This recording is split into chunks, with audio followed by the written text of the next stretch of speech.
What are the components of transport system in human being? What are the functions of these components? In test question, page 110. कौन सा है देखो नहीं हाँ 96.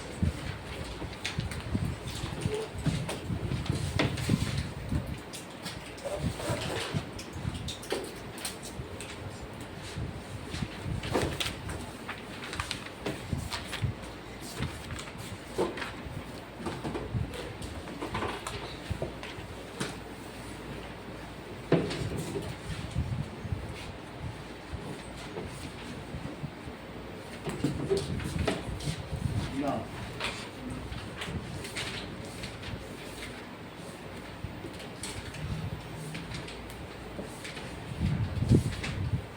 Page 96. So the components of transportation system.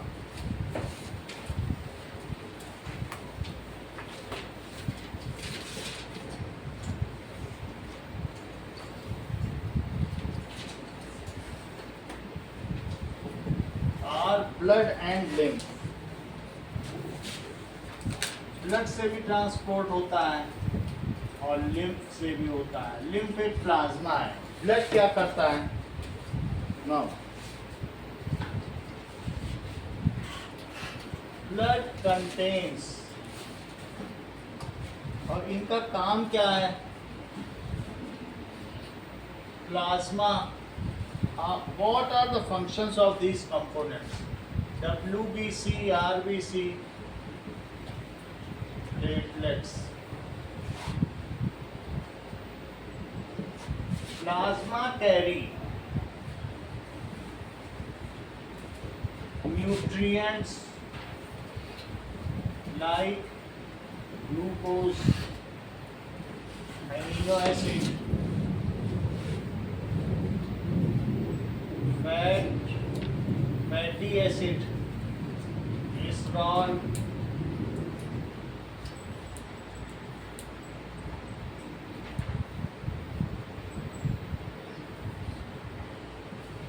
salts, ions. Ions और minerals एक ही बात है. सोडियम आयन, पोटेशियम आयन, ये सारी चीजें इन डिसॉल्व फॉर्म. ये काम तो प्लाज्मा करता है. RBC transport O2 from lungs to cell. ऐसा है. WBC kills pathogen and platelets clot blood.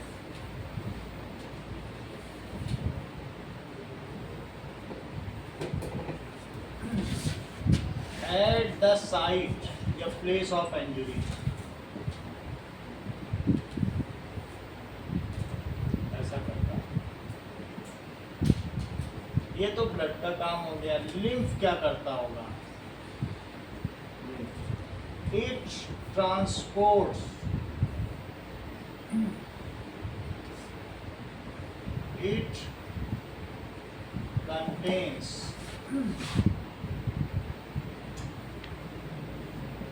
lymph, and lymph is a kind of plasma and lymphocyte.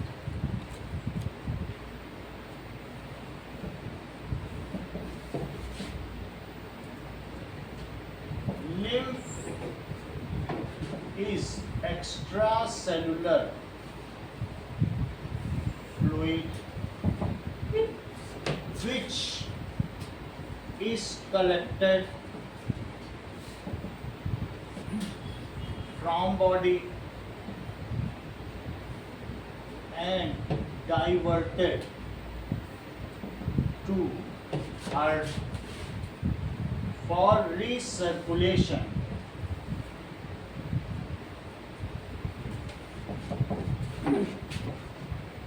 It contains debris. इसमें टूट फूट की चीजें होती हैं. debris है ना. It contains debris which is cleaned by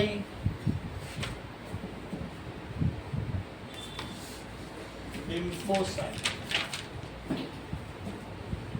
Lymphocyte कुछ नहीं है, it is a kind of WBC.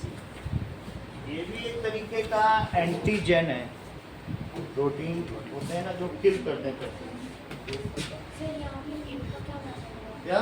It contains lymph, तो उसमें सर it मतलब सर lymph, अब जैसे ये ब्लड है, फिर it मतलब lymph कैसे हो सकता है? लिम्फ ही है। लिम्फ में दो चीजें दी गई हैं, ब्लड एंड लिम्फ तो ट्रांसपोर्टेशन सिस्टम है, लेकिन लिम्फ में लिम्फोसाइट भी है। सर लेकिन it contains lymph and lymph. तो आप लिख दीजिए लिम्फेटिक सिस्टम कंटेंट्स, इट हटा, ठीक है। इसमें क्या लिख दें? Lymphatic system. सर फिर इसमें lymph nodules भी होते हैं, ये हम ज़्यादातर इसमें चारों लिख देना, ऐसा इसमें लिखा हुआ है तो हमने ऐसा करा दिया, इस चांद में ये लिखा हुआ है। हमें ब्लड एंड लिम्फ के बारे में लिखना है, क्या क्या वो करता है, तो लिम्फ के साथ लिम्फ वो था लिम्फोसाइट, वो भी लिखा दिया। बाकी तो वो ऑर्गन है, अगर तुम फिर इसके ऑर्गन पे जाओगी तो फिर हर्ट भी वहाँ लेना पड़ेगा, तब तो सवाल बढ़ जाएगा। हम लिम्फेटिक सिस्टम लिखें, लिम्फ नोड, तो लोग कहेंगे फिर उसके भी सिस्टम लिखो। हम सिर्फ फ्लूइड की बात करना चाहते हैं, फ्लूइड में तो यही दोनों है। So second line में क्या लिखा है? It contains के बाद second line will five last. Debris का मतलब है टूट फूट, कोई भी चीज जो होती है वो चीज है डेब्रीज, जो डेड सेल्स हैं ये सारी चीजें, तो उसको ये ठीक करेगा।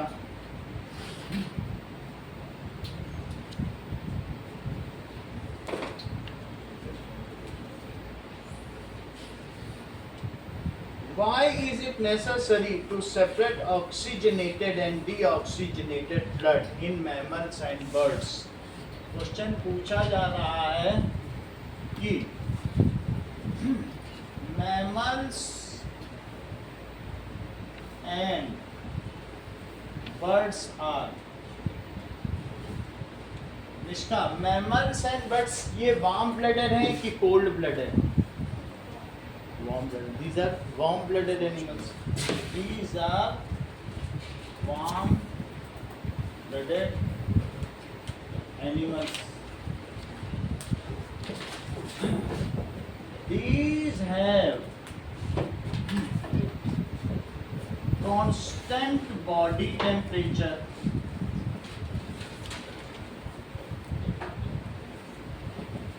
and maintain their thermal homeostasis, मतलब वो अपने तापमान को बनाए रखें। थर्मल का मतलब तो टेम्परेचर ही होता है, और होमियोस्टेसिस,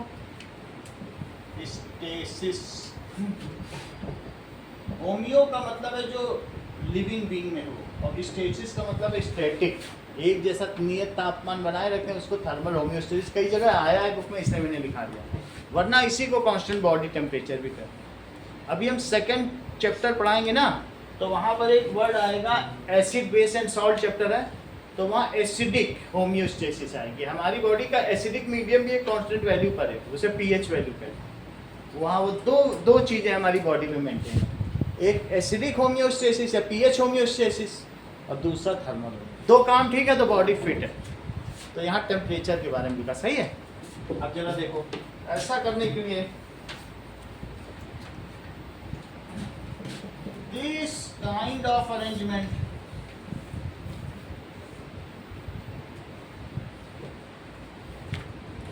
needs enormous energy, बहुत एनर्जी चाहिए,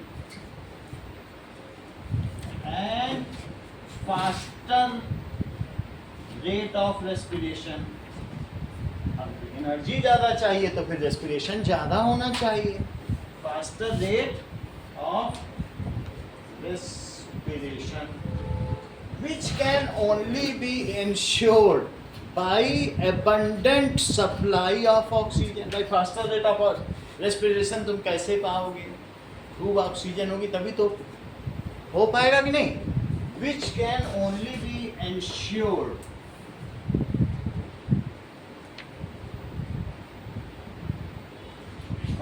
abundant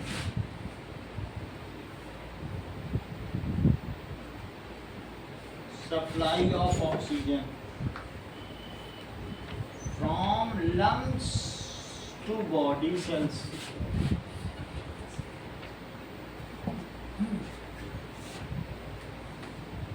So this all need is fulfilled by four-chambered heart.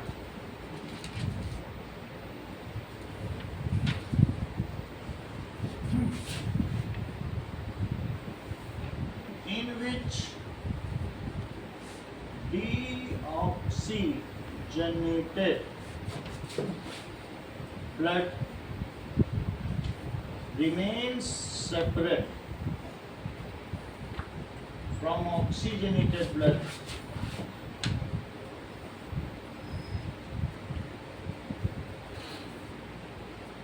and only oxygenated blood is supplied to body.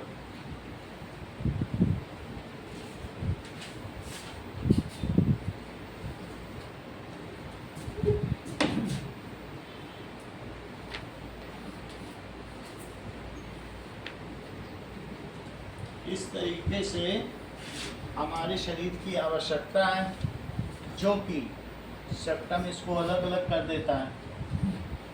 Otherwise in 3 chambered heart and 2 chambered heart में septum नहीं होता है.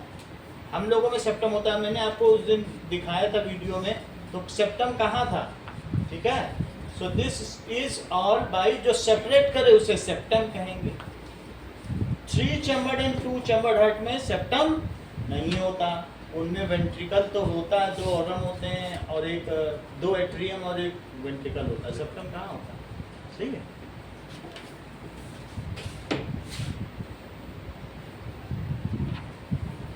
आप चाहें तो लिख लें कि septum separates these 2 kinds of blood.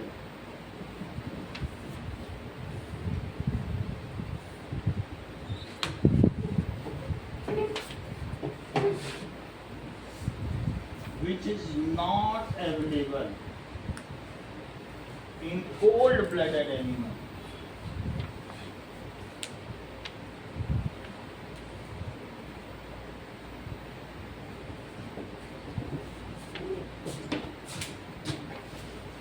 What are the components of transportation system in highly organized plants?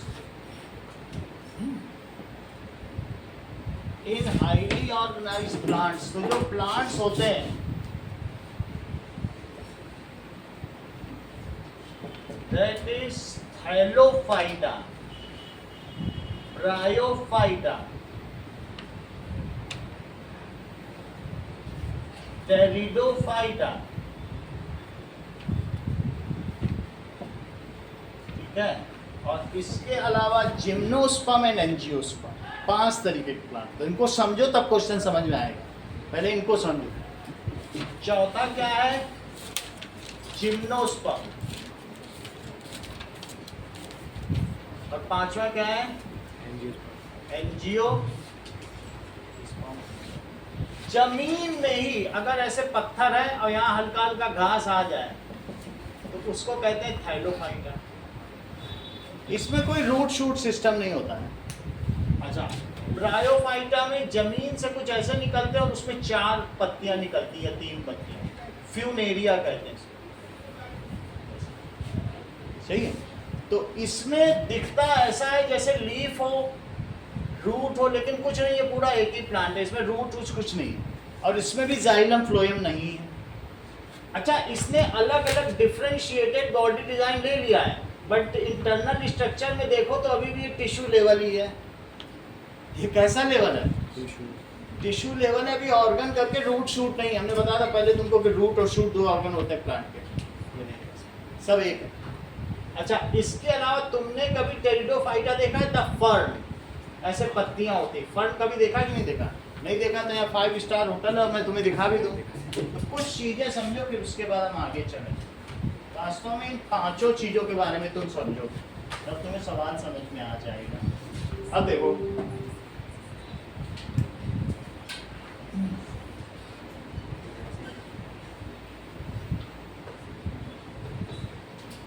सबसे पहले थैलोफाइटा देखो।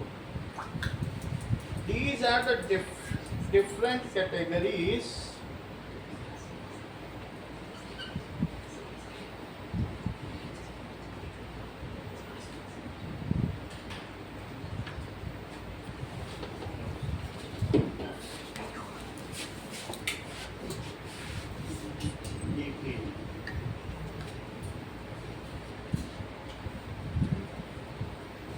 थैलोफाइटा। ये सिर्फ जैसे कहीं कहीं अभी जिनके सीड्स नेकेड हों उनके ऊपर पल्प ही ना हो, तो एक एंजियो का मतलब ढके हुए, तो जिसके सीड ढके हुए हैं, किससे ढके हुए हैं? पल्प से, उसको कहते हैं फ्लावरिंग प्लांट्स। इसे क्या कहते हैं? सबसे ज्यादा ये हाईली इवॉल्व है। जब दुनिया बनी तो सबसे पहले थैलोफाइटा बने, फिर ब्रायोफाइटा बने, धीरे धीरे बनते चले गए। बोलो, बात समझ में आ गई? हेलो, आगे हाँ बोलो लक्षिता। अच्छा करो, इतनी बात तो तुम्हें समझ में आ गई। अब आगे देखें।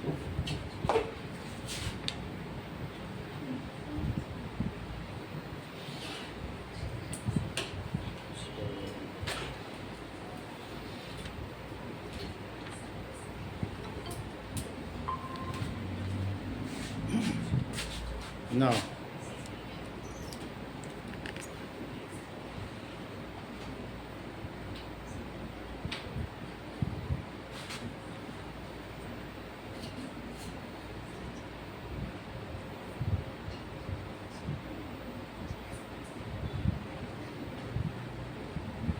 ओके, तो ये हमने देख लिया। अब वो क्वेश्चन समझ में आ गया। दैट इज जो भी तरह तरह के प्लांट्स हैं उनके बारे में, diversity in living organism 9th में एक चैप्टर था, वो हटा दिया गया है। अदरवाइज उसमें सारी चीज़ें डिटेल में थी, लेकिन फिर भी आपको ये पता चल गया है कि सबसे हाईली इवॉल्व होते हैं जिनमें फ्लावर होते हैं, क्योंकि फ्लावर ही तो रिप्रोडक्टिव ऑर्गन है। ये क्लास 8 में तुम पढ़ चुके हो। तो उसमें क्या होता है कि अलग अलग तरीके के फीमेल रिप्रोडक्टिव ऑर्गन होते हैं, कार्पल या पिस्टल होते हैं, स्टेमन होता है। अदरवाइज और कहाँ रिप्रोडक्टिव ऑर्गन है? जिसमें रिप्रोडक्टिव ऑर्गन है वही हाईली इवॉल्व है। समझ में आ गई बात कि नहीं? तो इस तरीके से अब क्वेश्चन पढ़ें। क्वेश्चन क्या कह रहा है?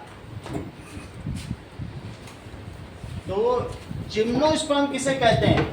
That is seeds are not covered with pulp. वो सीड्स इसके कवर्ड नहीं। इसमें क्या है? Seeds are covered with pulp. तो दो अलग अलग चीजें हैं, एक में सीड्स कवर्ड नहीं है और एक में सीड्स कवर्ड है। कुछ हमारे पास रखे भी होंगे, ये रखे हैं, इससे देख लो तो पता चल जाएगा। ये जिम्नोस्पर्म है, इसमें कुछ कवर्ड नहीं ना, सीड्स हैं। क्या इसका कोई पल्प है? इसमें ये क्रिसमस में लगाए जाते हैं, इसी को सिल्वर कलर से करके क्रिसमस ट्री। समझ में आ गई बात कि नहीं? सही है। तो ऐसा ये साइकस स्पाइनस में पाए जाते हैं। बहुत सारे ऐसे हवा में भी तो तैरते रहते हैं हल्के हल्के सीड्स। ये देखिए, ये जिम्नोस्पर्म। कभी कभी कहते हैं किसी का जो एस्टेरिक्स मार्क्स है वो जेमिनी है, जिसमें दो जुड़वा नंगे बच्चे दिखाए जाते हैं कि नहीं, दैट इज उसे जेमिनी कहते हैं। भाई हमारा जेमिनी है, नहीं होता, उसी से जिम्नोस्पर्म बना। जिम्नो का मतलब होता है दैट इज कवर्डलेस। ओके, समझ में आ गई बात? अब आगे देखो।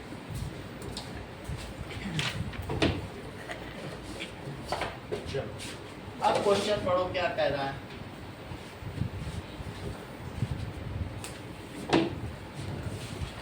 What are the components of transport system in highly organized plants? Highly organized plant.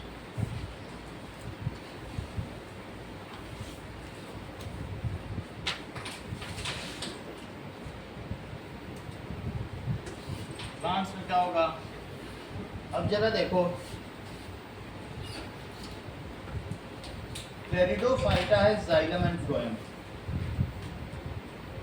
तो ये बात हम लोगों ने देखा, यस। यानी अगर जब मैं बात कर रहा हूँ हाईली ऑर्गेनाइज्ड प्लांट की, तो तुम्हें ये याद होना चाहिए कि टेरिडोफाइटा भी वेस्कुलर प्लांट है और इनमें भी ये चीजें होती होंगी। तो टेरिडोफाइटा इंक्लूड्स, जिसे फंड्स कहते हैं, यहाँ से जाइलम और फ्लोएम है और इसके पहले से जाइलम और फ्लोएम नहीं है। तो मैं कह रहा हूँ वेस्कुलर प्लांट जिसमें वेस्कुलर बंडल या संवहन वाहिकाएं, जिससे चीजें हो जाए। अच्छा, हमारी बॉडी में कार्डियोवेस्कुलर सिस्टम, क्योंकि कार्डियम भी हार्ट भी है, अब प्लांट में कार्डियम तो है नहीं, हार्ट है नहीं, तो इसलिए उनमें सिर्फ वेस्कुलर सिस्टम और हम में कार्डियोवेस्कुलर सिस्टम, और इसलिए उस वेस्कुलर सिस्टम अलग अलग बंडलों में अरेंज्ड हैं और उनको वेस्कुलर बंडल कहा जाता है। उन्हीं वेस्कुलर बंडल में जाइलम और फ्लोएम है जो कैम्बियम के द्वारा सेपरेटेड है। अब ये तीनों कैसे हो गए प्लांट बताइए, वेस्कुलर प्लांट। तो अब क्वेश्चन क्या पूछ रहा है, इन highly evolve plant how the transportation is accomplished, उनमें किस प्रकार से संचालन प्राप्त किया जा सकता है। तो इनको क्या कहे बताइए, वेस्कुलर प्लांट, वेस्कुलर।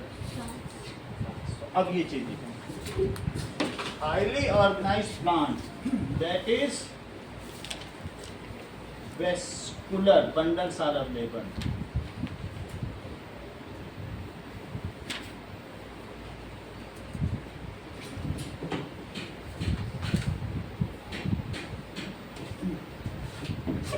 ठीक है, लिखना चाहो तो लिख सकते हो, वरना जरूरी नहीं है। these कैटेगरीज, ये कैटेगरीज कौन कौन सी हैं, टेरिडोफाइटा, जिम्नोस्पर्म,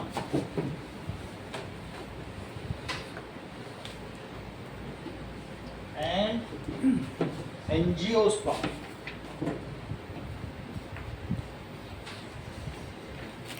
ऐसा लिख देने से कई बार बहुत फायदा हो जाता है। मान लो जैसे तुमने लिख दिया, हाईलाइट कर दिया, तो टीचर देख लेगा ये बच्चा हाईली इवॉल्व है, फिर तुम्हारी काफी पढ़ी नहीं जाएगी, तुम गलत, बहुत सारी चीजें अंडर कवर आ जाती हैं, चेक हो जाती है।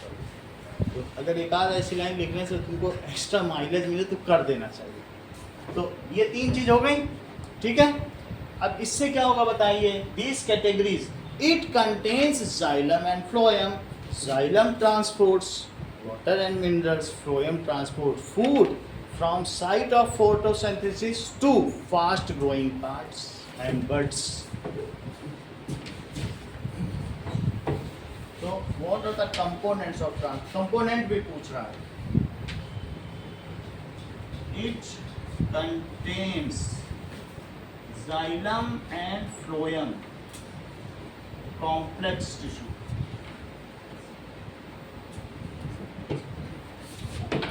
No. Xylem transport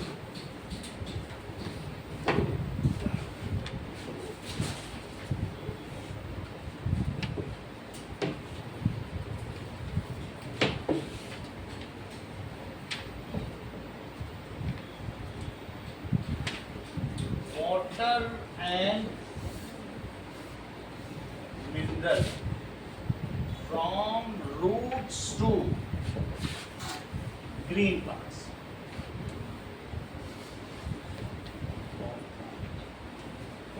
Its components are, उसके घटक दल पूछ रहा है। Its components are xylem vessel,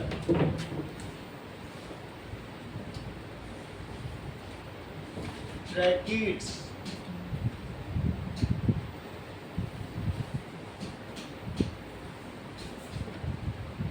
xylem parenchyma and xylem.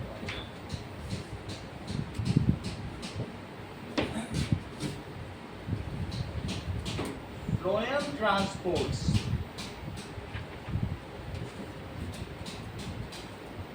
nutrients from site of photosynthesis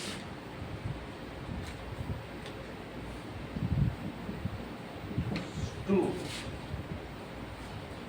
growing main parts of plant. Its components. Monica, its components are. Phloem, diaphragm, बोलो. phloem, diaphragm, हाँ. phloem, seed tube, seed plates, companion cells, phloem fiber. तुम सब जानते, तुम तो पढ़ने लगी हो. That is sieve tube, sieve plate, phloem parenchyma,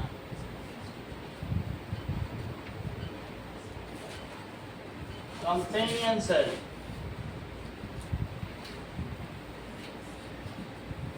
and phloem fiber. अगला सवाल देखो. Now, how are water and mineral transported in plants? ये क्वेश्चन कवर किया जा चुका है, तो पूरा सिस्टम लिख देना कि वाटर एंड मिनरल कैसे ट्रांसपोर्ट होते हैं. इवोपरेशन होता है, यानी ट्रांसपिरेशन ऑफ वाटर होता है, फिर उससे वैक्यूम जनरेट होता है. सारी बात लिख देना, फिर रिसप्शन ऊपर होता है. सारा पूरा लिख देना जैसा भी मैंने बताया.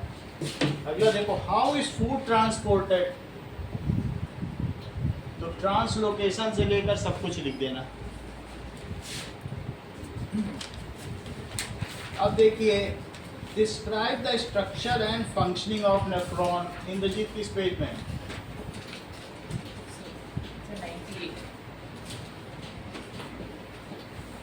98 पेज पर क्वेश्चन है जो कि कराया जा चुका है.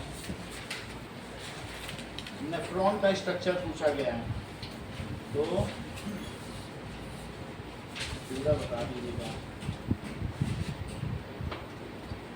थोड़ा सा मैं इसका एक बार डायग्राम और बनवा देता हूँ, इसमें अच्छा बना होगा.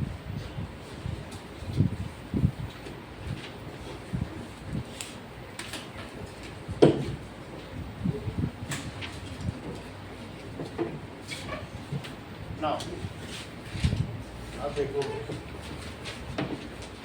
इसमें इस तरीके से बना लीजिए. थोड़ा इलॉबरेटेड, छोटा डायग्राम मत बनाए करवा दीजिए, बड़ा है तो सही कर सकते.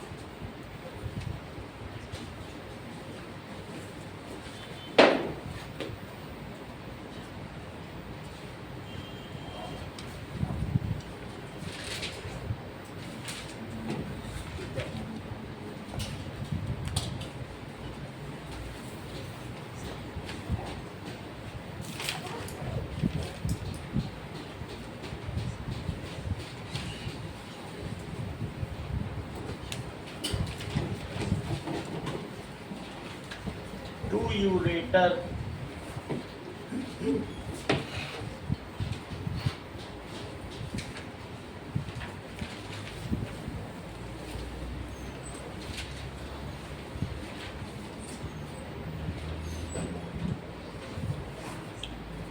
ये देखो,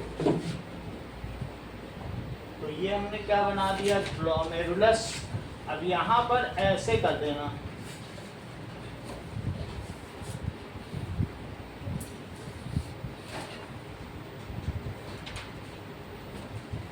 और फिर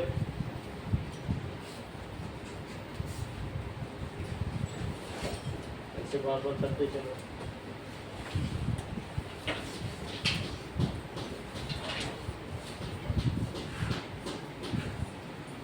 एस बनाना है तो बिल्कुल रियल लगेगा, ज़्यादा नहीं करना.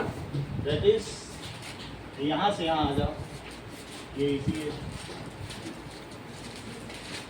तो ये रियल लगेगा. ठीक है, बस एस बनाते जाओ.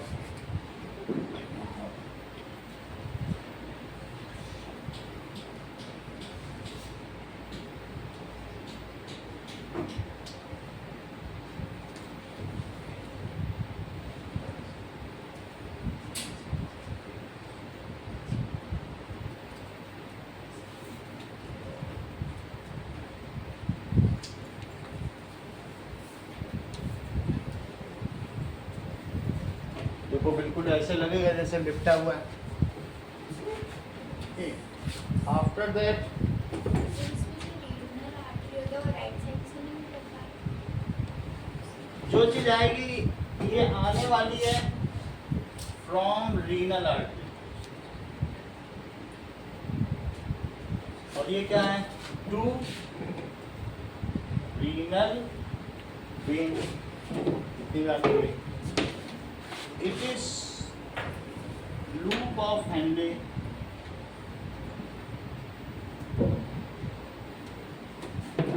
टू यूरेटर हो गया, Bowman's capsule,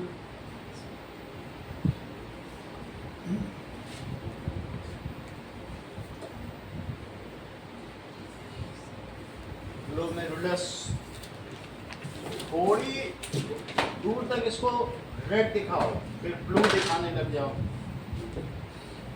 ये शुरू में ऑक्सीजनेटेड है, फिर उसके बाद धीरे धीरे इसका ऑक्सीजन चला गया यहाँ तक।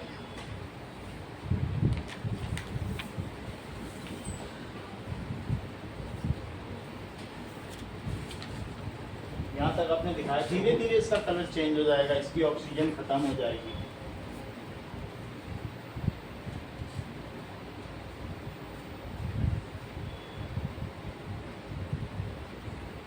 क्योंकि ये इम्पोर्टेंट है, इसमें नेफ्रॉन का स्ट्रक्चर पूछा जाता है। अच्छा, इसमें जो लिक्विड कलेक्ट है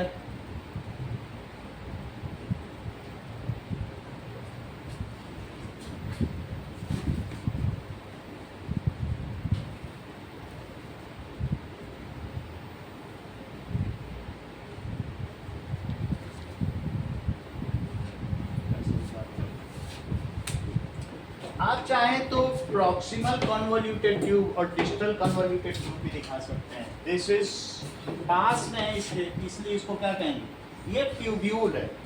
along with Bowman's capsule and tubule, it is called nephron. Nephron क्या है? That is Bowman's capsule और प्लस tubule, यही नेफ्रॉन है। This is PCT, proximal convoluted tube. This is tubule, tubule का tubule. And this is जो दूर है उसे distal, पास है तो proximal, दूर है तो deep,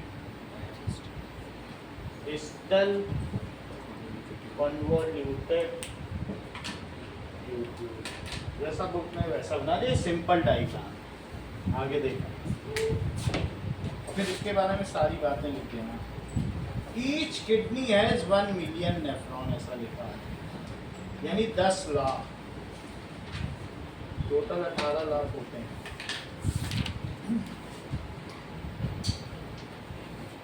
What are the method used by plant to get rid of its excretory waste? जो इसके excretory products हैं, प्लांट उनको कैसे दूर करता होगा? तो इसको लिखो, इसका आंसर प्रॉपर दिया है। That is, plant produce CO2 as waste product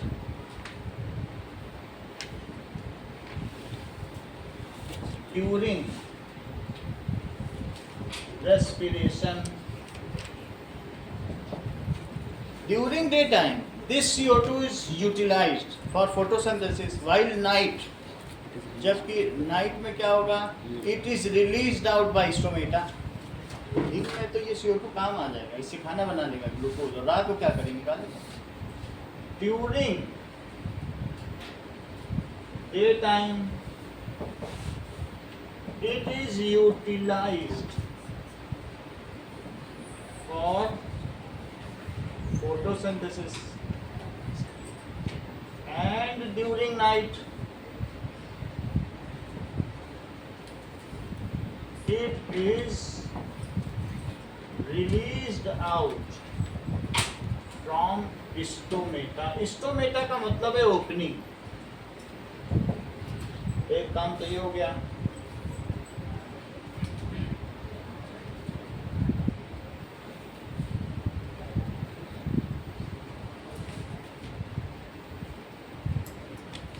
दूसरी चीज, plant store some solid and liquid waste. ये वो कहाँ पे रखते हैं, ठीक है, इन लीव्स। लीव्स में होंगे। लीव्स में कहाँ कहाँ पर होंगे, दैट इज वैक्यूल्स। जहाँ पर भी होंगे इन वैक्यूल्स। इन स्टेम्स या बार्क में होंगे। And petioles. पिटियोल्स डंठल को कहते हैं। जैसे आम की डंठल है तो उसको क्या कहेंगे, ये पिटियोल। ठीक है। When these are in excess, then such leaves are wilted out. झड़ जाएंगी पत्तियां। जब बहुत ज्यादा हो जाएगा तो क्या होगा, वो पत्तियां पुरानी है तो झड़ी जाएगी। इस तरीके से होता है। जब यहाँ बहुत ज्यादा हो जाएगा तो फल गिर जाएगा। जब पार्क में बहुत ज्यादा हो जाएगा, अपने आप को चिप आउट हो जाएगा। बाहर गिरते देखा है plant. So when these are, ये कौन कौन सी चीजें हो सकती हैं, that is suberin, lignin, gelatin. When their quantity increases, leaves are, तो लीव्स क्या होगी, या तो शेड हो जाएगी या विल्ट हो जाएगी। विल्ट झड़ जाएंगी पत्तियां। Bark chip out, bark chip out. और साथ में फ्रूट्स फॉल, पेड़ गिर जाएगा क्योंकि यहाँ यहीं पे पक जाएगा ये डंठल। कच्चे में तोड़ो नहीं टूटता है अपने आप पे, सही कि नहीं। अच्छा, तीसरी चीज, gum is also plant excretory product which oozes out from its stem. या वुडन पोर्शन, जो टिम्बर है उसमें से गम निकलते देखा है, पेड़ों में से गोंद निकलता है। सो गम इज ऑल्सो वेस्ट प्रोडक्ट। ये भी एक वेस्ट प्रोडक्ट है of plant which ooze out, ooze का मतलब है रिसने लगता है, from wooden portion, wooden part। इस तरीके से प्लांट अपने वेस्ट प्रोडक्ट को, some waste products are released from roots in soil। Sir ये जो डायग्राम है, आपने बोला जो येलो पोर्शन होता है वो मतलब बीज से स्टार्ट होता है, तो क्या वो स्टार्टिंग से वुमेन कैप्सूल से स्टार्ट हो गया है? यहाँ कहीं से येलो होता होगा। अब कहाँ दिखाओगे, यहाँ पे क्या दिखाओगे? वुमेन कैप्सूल से या फिर उसके बाद से? यहाँ कैसे होता होगा? प्लाज्मा भी तो येलो ही होता है, प्लाज्मा भी येलो है, लिम्फ भी येलो, नहीं। और दिखाने में कोई दिक्कत नहीं। देखो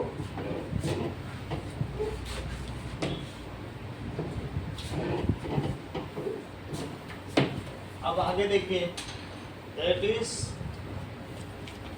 सम waste products are released through roots in soil। excess water भी होता है,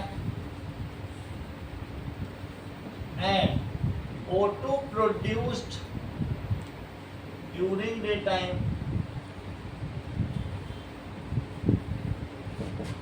is released through stomatal opening. तो स्टोमेटा से यही सब.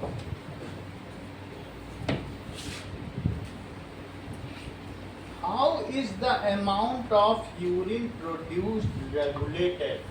जस्मिता, बॉडी में जो यूरिन प्रोड्यूस्ड है वो रेगुलेट कैसे होता है? वो ड्रिप तो होता नहीं कि हम चलते फिरते रहे यूरिन गिरता रहे, ऐसा तो नहीं होता है, वो रेगुलेट होता है. तो उसके बारे में 2 लाइन बताओ, ये कैसे रेगुलेट होगा?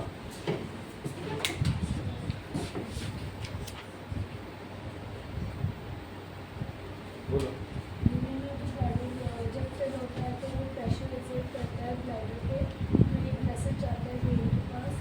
ब्रेन स्फिंक्टर मसल को मैसेज देता है कि उसकी वॉल्स को ओपन करे फिर यूरिन डिस्चार्ज. हो सकता है इस जब ये पढ़ा जा रहा हो सकता है उस समय जस्मिता ना रहे, इसीलिए नहीं बता. अब जरा देखो.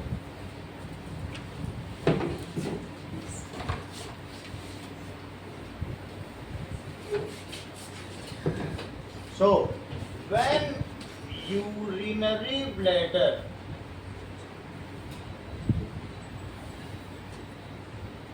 get filled with urine,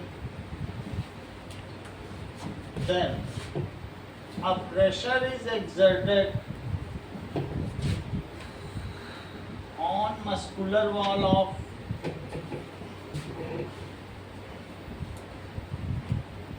urinary bladder.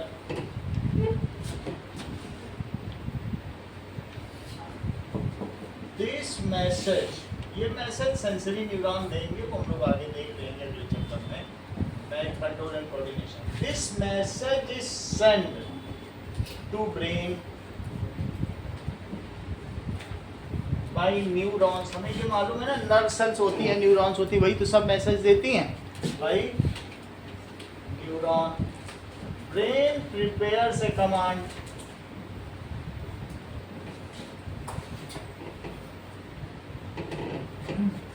to open sphincter muscle of urethra.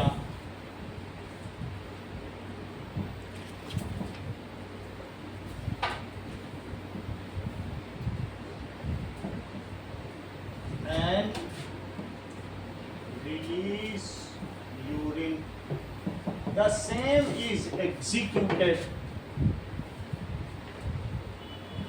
उसी का निष्पादन होता है. वो कमांड देता है, प्रिपेयर्स की जगह सेंड से कमांड ले लो, एक सेंड कर देगा command to open sphincter muscle. The same is executed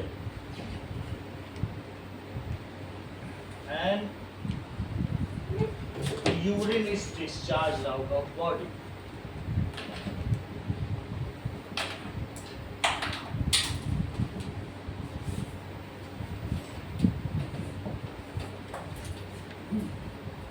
Exercises.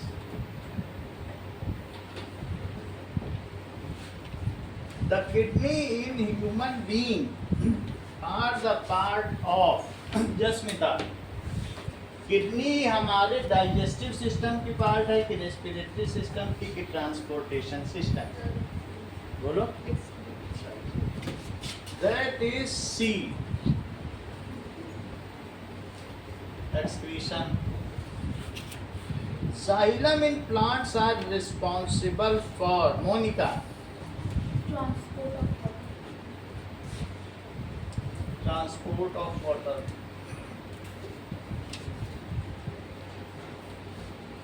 Question number 3, Nikita. Autotrophic mode of nutrition requires. Mitochondria. ये अच्छा बताया, नई चीज है क्या? सवाल ही बदल गया क्या? कहाँ से माइटोकॉन्ड्रिया होता है? टैलेंटेड. अब तो हम लोग मुसीबत में फंस गए. ऑल ऑफ द और तुमने तो मुसीबत भी डाल दिया था. दैट इज सब कुछ चाहिए ऑटोट्रोपिक मोड के लिए.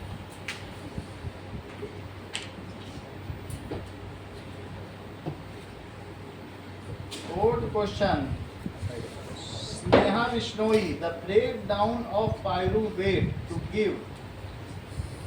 ये ब्रेक डाउन ऑफ यानी पाइरुवेट का टूटना, ये कहाँ होता है? माइटोकॉन्ड्रिया, अब ग्लूकोज कहाँ टूटता है? ग्लूकोज पाइरुवेट में कहाँ टूटता है? अब से तुमको चीजें पता है, that is mitochondria.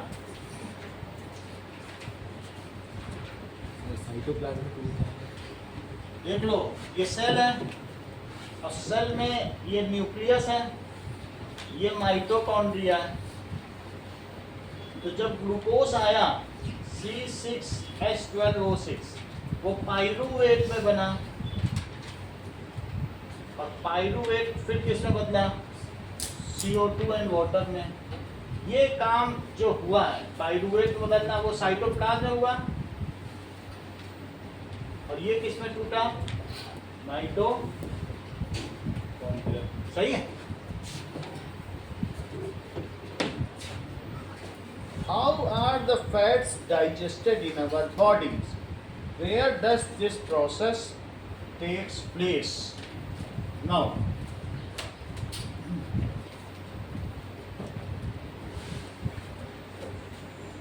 fats before digestion is needed to be water soluble. इसको वाटर सॉल्युबल बनाना पड़ेगा बिफोर डाइजेशन। कहने का मतलब है इमल्सिफाइड। पानी में तेल घुल जाए तो उसको इमल्सन कहते हैं। It is needed to be emulsified. This job is accomplished by bile juice secreted by bile duct present in liver। हमारे लीवर में एक गाल ब्लैडर है, और उस गाल ब्लैडर में एक ग्रीन कलर का पोर्शन है। ये देखो, ये लीवर हो गया, और लीवर के अंदर है गाल ब्लैडर। गाल ब्लैडर का अंतिम सिरा कहलाता है बाइल डक्ट, जिसमें से बाइल जूस निकले। डक्ट का मतलब छेद होता है, तो जिसमें से कोई चीज निकले उसे डक्ट कहेंगे। और यहीं से पीछे से एक इंटेस्टाइन आ रही है, इंटेस्टाइन में ये चीज मिल जाती है। अच्छा, इसी के ठीक ऊपर स्टमक है, और यहाँ पर एक लीफ लाइक स्ट्रक्चर है जिसे क्या कहते हैं? पैंक्रियास। तो पैंक्रियास भी कुछ चीजें निकालेगा, वो सब हम देखें। This is pancreas, this is bile duct. Fats are needed to be emulsified, ठीक है। So emulsification of fat is done by alkaline bile juice secreted by gallbladder. देखो, that is gallbladder।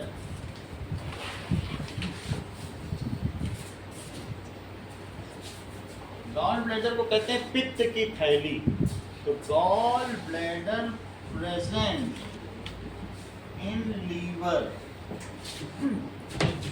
secrete yellow green coloured. कई बार जब बिल्कुल उल्टी होते होते last उल्टी होती तो येलो ग्रीन कलर ही निकलता है, वो बिल्कुल खट्टी खट्टी चीज निकलेगी, वही ये चीज है। येलो ग्रीन अल्कलाइन, कड़वा कड़वा भी होता है क्योंकि साबुन बीटर होता है, एल्कली हमेशा कड़वे होते हैं। Yellow green coloured alkaline juice, ये अल्कलाइन जूस निकालेगा, गाल ब्लैडर निकालेगा। कहाँ से निकालेगा? This comes out from bile duct and mixes, इससे मिक्स हो जाएगा, मिक्सेस टू जो भी है फूड से मिल जाएगा, चर्न फूड। वो फूड अभी बिल्कुल चर्निंग हो चुकी, महीन हो चुका है। Mixes to food at upper part of intestine, जिसे डुओडीनम कहते हैं। इंटेस्टाइन का जो ऊपरी हिस्सा उसे क्या कहते हैं? डुओडीनम। फिर जेजुनम, फिर इलियम, तो डुओडीनम मिलेगा। उतना में लिखने की जरूरत नहीं। एट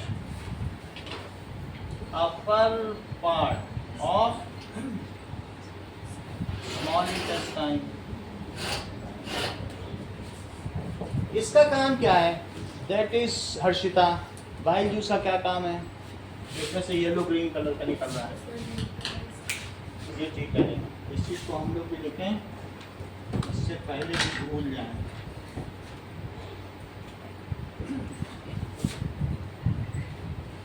ठीक है, पढ़ती होंगी नहीं तो इतना ही कैसे पता? हम लोगों को नहीं पता, इनको कैसे पता चलेगा इतना सारा? हम लोग नहीं जान पाते, ये सब जान लेती हैं। ठीक है, अब ये देखो, ये इसमें से जूस भी गया।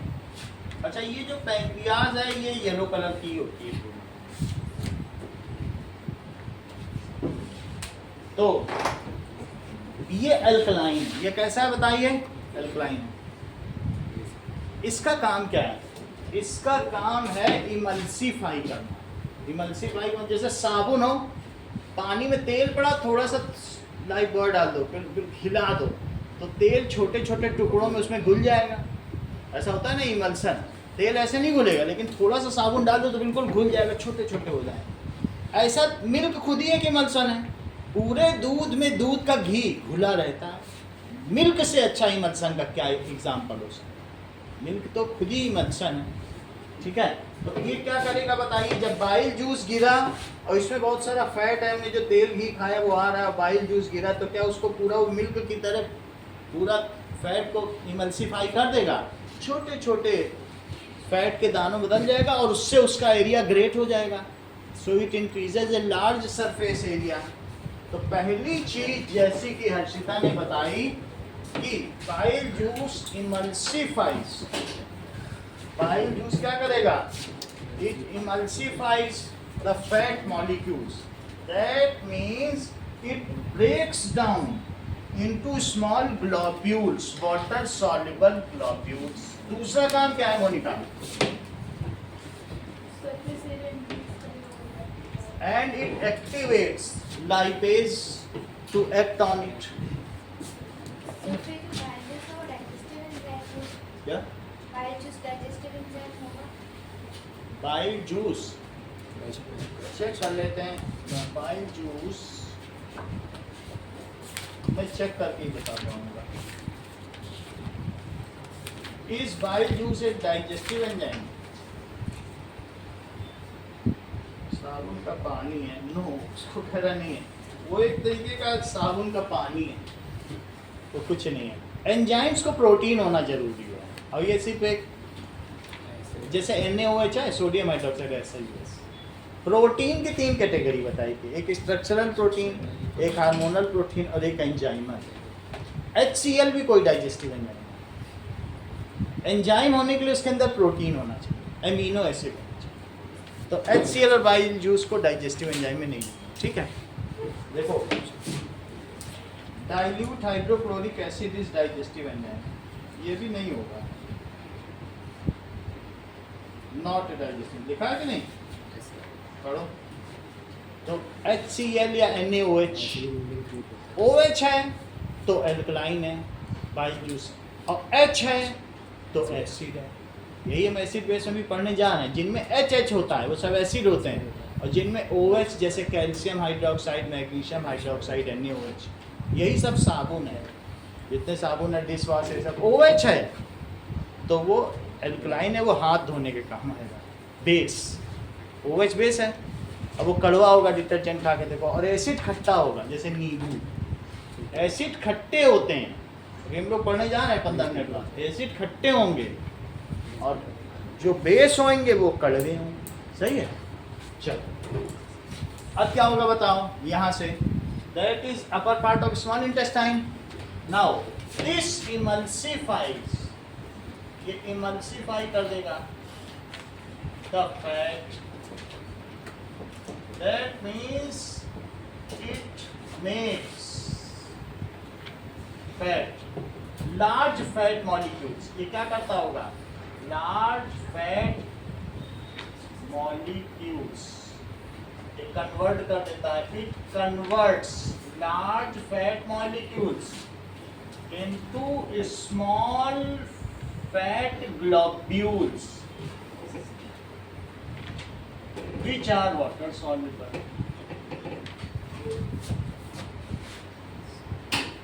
अब मोनिका ने क्या बताया, ये जो है this increases surface area up to large extent, this increases their surface area up to large extent, large extent होगा। अच्छा, लार्ज एक्सटेंट तक बढ़ाता है, ठीक है। Also bile juice activates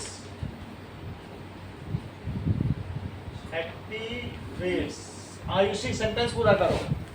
also bile juice activates,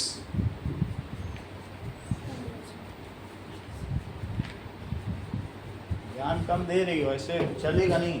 हाँ बोलो, बेसिक चीज में तुम्हें इतना दिक्कत हो रही। लाइपेज, ठीक है, it activates lipase. Now lipase breaks down emulsified fat into,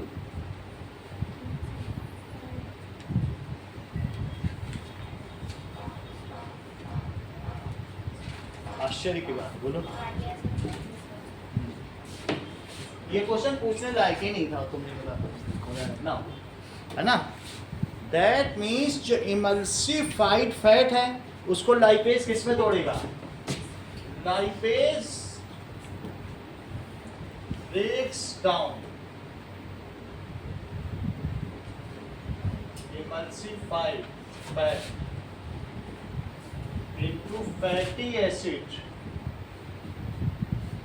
and glycerol। सही है, कहीं पार्ट टाइम जॉब अब तो नहीं कर रही हो, ये तो 2 महीने कमा के भी आ गई, जैसे पैसे कमाओ, इसी में फायदा है। तो इट ब्रेक्स डाउन। अच्छा, ये क्या होगा बताइए, it is carried by blood capillaries, most of the fats and fatty acids are carried by lymph। ये नहीं चीज समझ आ गई बात। तो वैसे तो ब्लड वो करते हैं। हेलो, हाजी,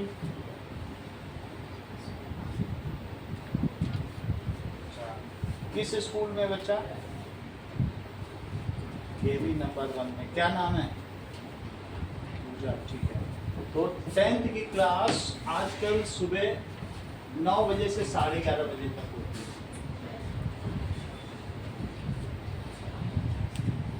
और 10 दिन का ट्रायल है और फीस 30,000 है, जिसमें से आपकी ये जितने दिन हो गए उतनी कम हो गए।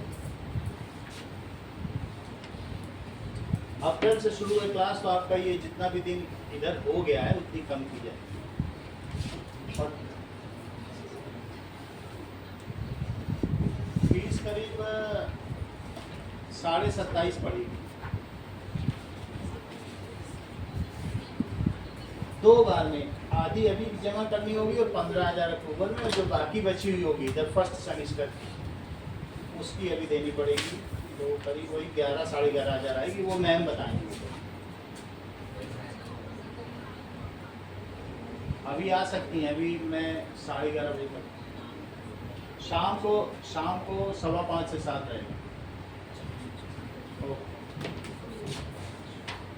अब देखो, ये इसमें टूट गया, फैटी एसिड्स हैं, ग्लिसरॉल में टूट गया। It is now ready to get absorbed,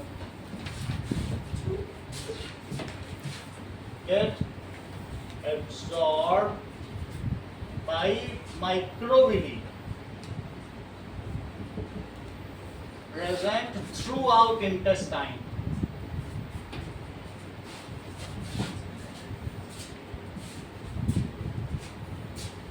and it is transported to each cell by blood। वैसे ही करना, ब्लड भी लिख सकते हो एंड लिम्फ भी लिख सकते हो, जो वो छोड़ेगा बीच में, क्योंकि भारी एटम होते हैं बार बार निकाल देता है, तो फिर लिम्फ ले जाए। कौन सी बॉडी पार्ट में होता है, जिसमें पैनक्रियास में मेंशन ये तो हमने लिखा ही नहीं है, पैंक्रियाज लिख देना चाहिए था कि लाइपेज कहाँ से निकलता है। दैट इज, ये आयुषी ने बताया नहीं था पैंक्रियाज में क्या करें। लाइपेज कहाँ से निकलेगा, पैंक्रियाज, ये लाइपेज निकालेगा। लाइपेज, तुम हर्षिता बताओ कौन कौन सी 3 चीजें निकालता है।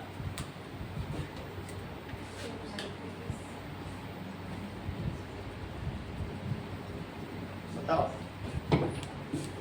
हाँ 3 चीजें कौन कौन सी निकलता है। लाइपेन, ट्रिप्सिन, ट्रिप्सिन और पैंक्रियाटिक अमाइलेज। आयुष, तीनों के काम बताओ। किसको, प्रोटीन को किस में कन्वर्ट करता है। लाइपेज क्या करेगा, फैट को किस में बदलेगा, एमाइलेज कार्बोहाइड्रेट को या स्टार्च को किस में बदलेगा, ग्लूकोज में। सही है। तो ट्रिप्सिन क्या करेगा, प्रोटीन को, एमिनो एसिड, ये क्या करेगा, फैट को, फैटी एसिड प्लस ग्लिसरॉल भी कह सकते हैं, ग्लिसरीन भी कह सकते हैं। और अमाइलेज किसको करेगा, स्टार्च को बदलेगा या पॉलीसेकेराइड को, पॉली शुगर, स्टार्च को,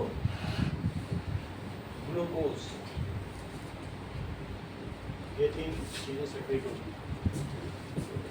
जस्मिता, हाइड्रोक्लोरिक एसिड बताइए डाइजेस्टिव एंजाइम है कि गाय जूस। टैलेंटेड हो, सब समझ गए तुम, सही है।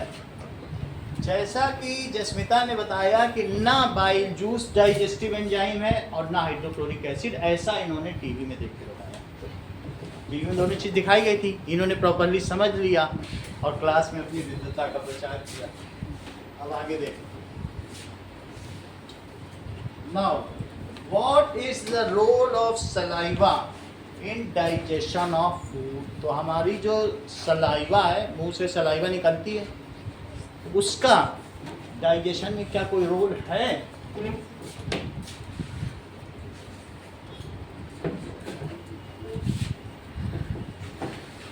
नाउ देखिए question number 6। Now saliva is secreted by tongue and inner lining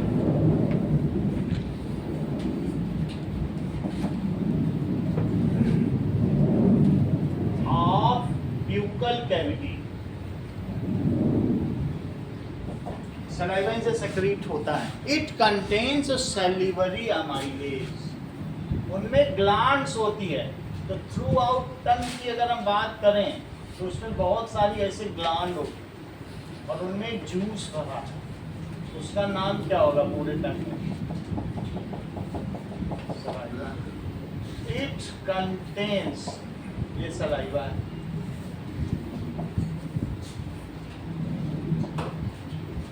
salivary amylase.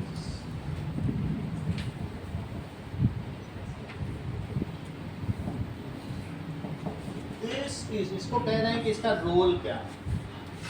This is basic या एल्कलाइन, दोनों का एक ही मान है, एल्कलाइन। एल्कलाइन का मतलब है containing hydroxide ion, OH ion. जब मैं कहूँ एसिडिक तो तुम्हें समझना चाहिए जिसमें H+ आयन हो, एसिडिक। और बेसिक जिसमें क्या हो, OH ion. This is alkaline in nature। तो ये क्या करेगा, it makes food soft, पहला तो ये काम करेगा, so that and slippery, ये क्या बनाएगा, slippery, so that it easily passes through esophagus, so that it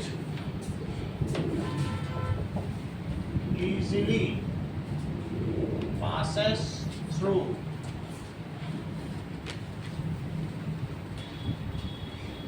Now, इसका क्या हमारे डेंटल प्रोटेक्शन में भी स्नेहा बिश्नोई कोई योगदान है क्या? बताओ सचिन, आयुष, सचिन बताओ। हाँ बताइए, क्या योगदान है दीदी? सर वो हमारे से आउटर लाइन जो आउटर कवर होता है इनामल्स को प्रोटेक्ट करता है फ्रॉम स्ट्रेप्टोकोकस बैक्टीरिया। सही बात है। स्ट्रेप्टोकोकस बैक्टीरिया उस पर काम नहीं कर सकते क्योंकि उनको एसिडिक मीडियम चाहिए। तो ग्लूकोज हम खा रहे हैं और अगर मीडियम बेसिक रहेगा तो उससे क्या होगा कि हमारे जो इनेमल है वो निकलेगा नहीं। अगर एसिड है तो ऐसे ही नींबू रगड़ लो, सारा इनेमल हो गया, पीले दांत हो जाएंगे, डेंटाइन दिखने लग जाएगा नींबू ज़्यादा रगड़ने से। तो आप ये देखिए कि एक तो ये काम है सॉफ्ट बनाता है, जैसे साबुन है तो सॉफ्ट बना रहा है। दूसरा क्या होता है, it protects our dental linings, ठीक है, so that and does not allow streptococcus bacteria to make their action for action. सिर्फ इतना भी लिख दो, इट प्रोटेक्ट्स आवर टीथ, ये हमारे टीथ को प्रोटेक्ट करता है और हमारे माउथ को एसिडिक नहीं होने देता है क्योंकि स्ट्रेप्टोकोकस बैक्टीरिया एसिडिक मीडियम में काम करते हैं। तीसरा काम तुम बताओ वंदना, अब ये और क्या करेगा? मुख्य काम बताइए आप, बोलो। कन्वर्ट करता है। Yes, it converts, it also converts Ayushi starch into, इसमें कन्वर्ट करता है ग्लूकोज में, ठीक है, पार्शियली कैसा करता है, बाकी का जितना आप इवन रामदेव जी तो कहते हैं कि 20 बार या ज्यादा चबाओ तो रोटी चीनी की तरह मीठी हो जाती है, पूरा ग्लूकोज मुंह में ही बदल देते हैं। अपने शिष्यों को बताते हैं कि चबाते रहो खाना जब तक वो इतनी मीठी ना हो जाए जितनी मिठाई, पूरा माउथ में ही उसको बदल देते हैं रोटी। अगला,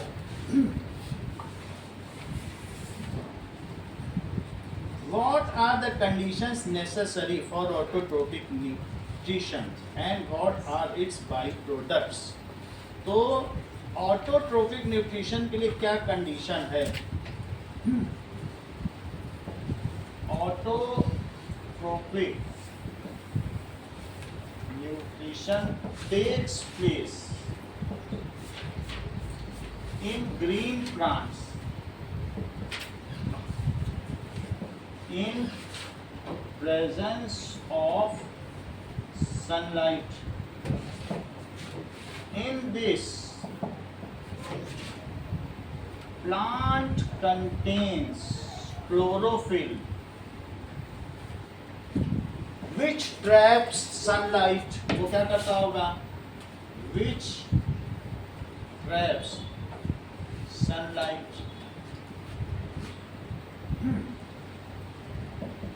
It also uses inorganic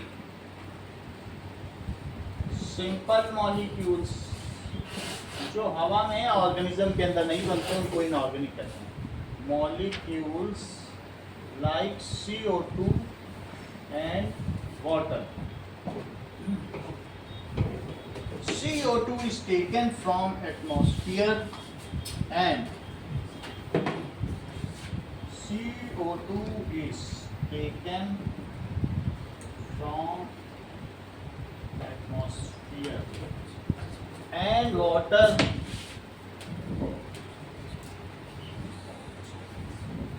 from soil. Now, अब देखो इसमें क्या चीज होती होगी कि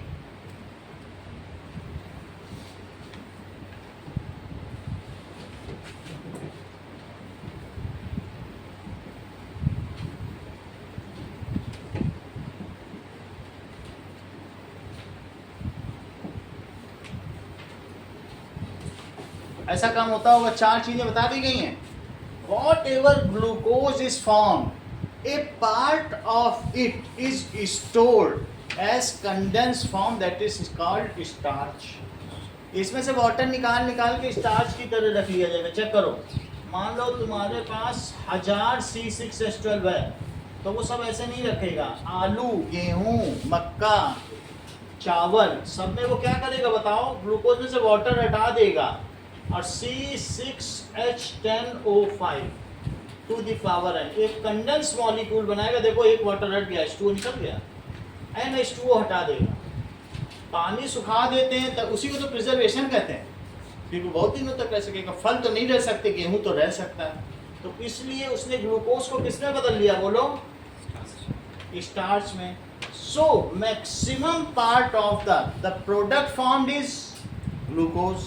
The byproduct वो होते हैं जो waste होते हैं. तो byproducts are released out, and a part of product formed is utilized for respiration, and rest of it is stored in form of starch in as a parenchyma. कहाँ कहाँ? गेहूँ, चावल, मक्का और आम में सब जगह रखी है. इस सबको देखो, ऑटोट्रोपिक न्यूट्रिशन का सब कुछ पूछा जा रहा है. एंड देखो क्वेश्चन पढ़ो, what are its by products भी कह रहा है, पूरा सवाल पूछा. इतनी तो पूरी बात हो गई. सो इट्स प्रोडक्ट क्या है? Is C6H12O6. ठीक है. A small fraction of it is utilised for respiration, सांस लेगा. And a small portion of it is utilized for respiration. देख लो, ये बाई प्रोडक्ट हैं. जो चीज हमें नहीं चाहिए फिर भी मिल जाती है उसे बाई प्रोडक्ट कहते हैं, और जो चाहिए वो प्रोडक्ट है. जो वेस्ट होते हैं वो बाई प्रोडक्ट कहते हैं. Small portion of it is utilised for respiration, and rest of glucose is condensed. Nishka sentence पूरा करो. in form of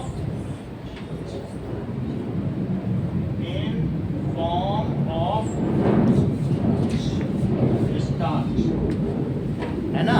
and remains with fruit, और कोई भी चीज होगा, या cereals, उसी में तो रहेगा. remains with cereal, starch and stored in cereals.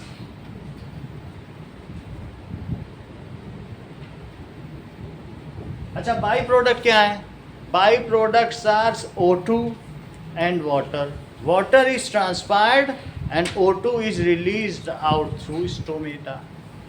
Water का क्या किया जाएगा? बाई प्रोडक्ट्स आर क्या है?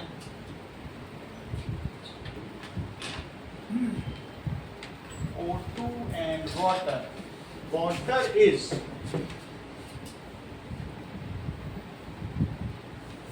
transpired from stomata. O2 as well is released out from there.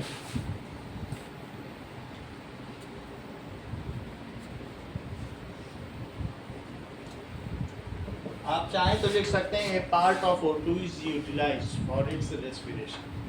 थोड़ा O2 रेस्पिरेशन में भी नहीं. कह रहा बाई प्रोडक्ट का क्या होता होगा? कहते थोड़ा O2 यूज कर लेगा, बाकी अब देखिए क्वेश्चन नंबर 8. हमारे में 13 क्वेश्चन है, तुम्हारे में कितने हैं? 13 पूरे.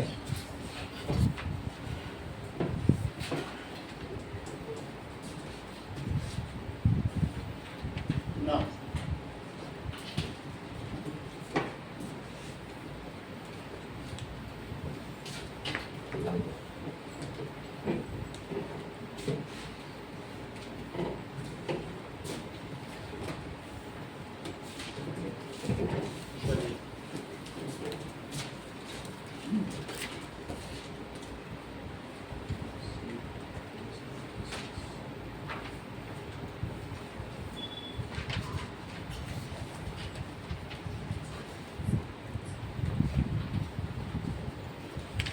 Differentiate between aerobic and anaerobic respiration.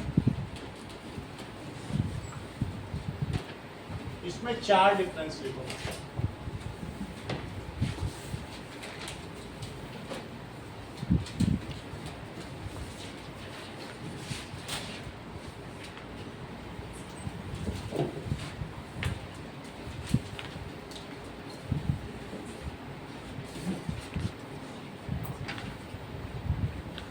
It takes place in presence of oxygen. It takes place in absence. कहीं कहीं absence और कहीं कहीं क्या है, lack of oxygen. जैसे हम लोगों में होता है लैक्टिक एसिड बनता है, वहाँ लैक है, और जबकि ईस्ट सेल में अल्कोहल बनता है, वहाँ एब्सेंस है. No. Complete breakdown of glucose takes place. Partial breakdown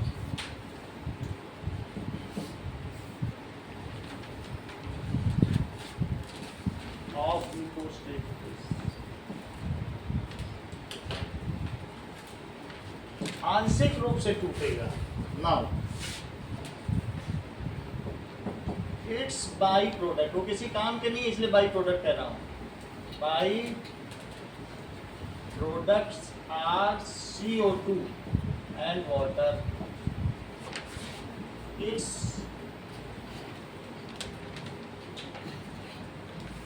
by products are lactic acid in muscle cell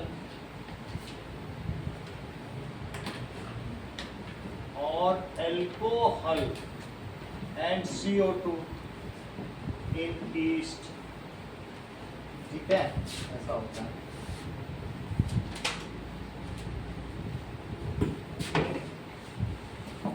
in presence of east,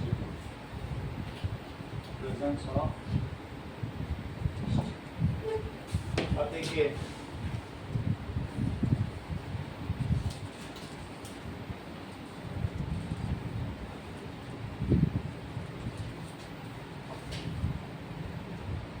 in mitochondria it releases 38 ATP energy per glucose molecule.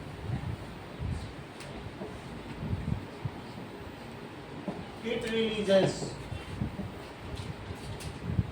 2 ATP energy per glucose molecule.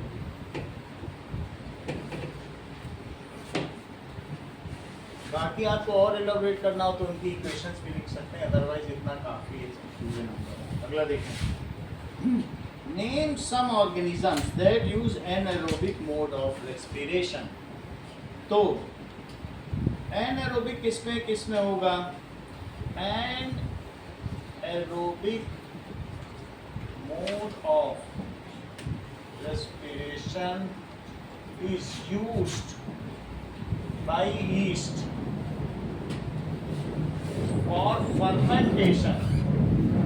इसका fermentation of carbohydrate to alcohol. yeast ये काम करते हैं जैसे गेहूं की शराब, जौ की शराब, अंगूर की शराब, ऐसा होता है. तो रम को कहेंगे जौ की शराब, जबकि विस्की अंगूर की शराब. वो महंगी पड़ेगी अंगूर वाली, गेहूं की तो रम वाली सस्ती होती है.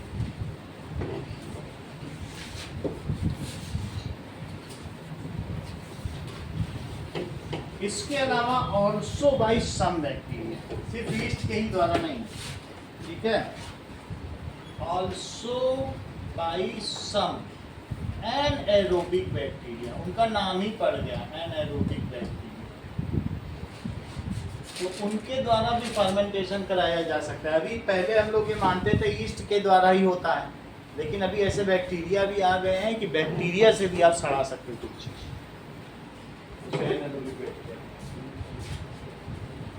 Question number 9. How are the alveoles designed to maximize the exchange of gases? So, किसी भी ब्रोंकियोल्स के एंड में बहुत सारे bunch of air sac structure होगा जो चारों तरफ किससे घिरा हुआ होगा? ब्लड कैपिलरी से। So there are millions of thin walled sacs at end of bronchioles.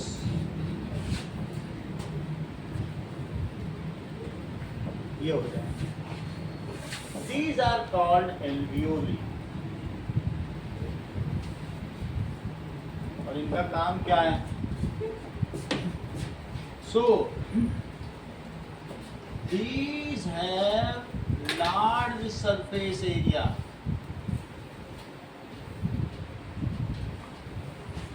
That is 80 meter square in human lungs.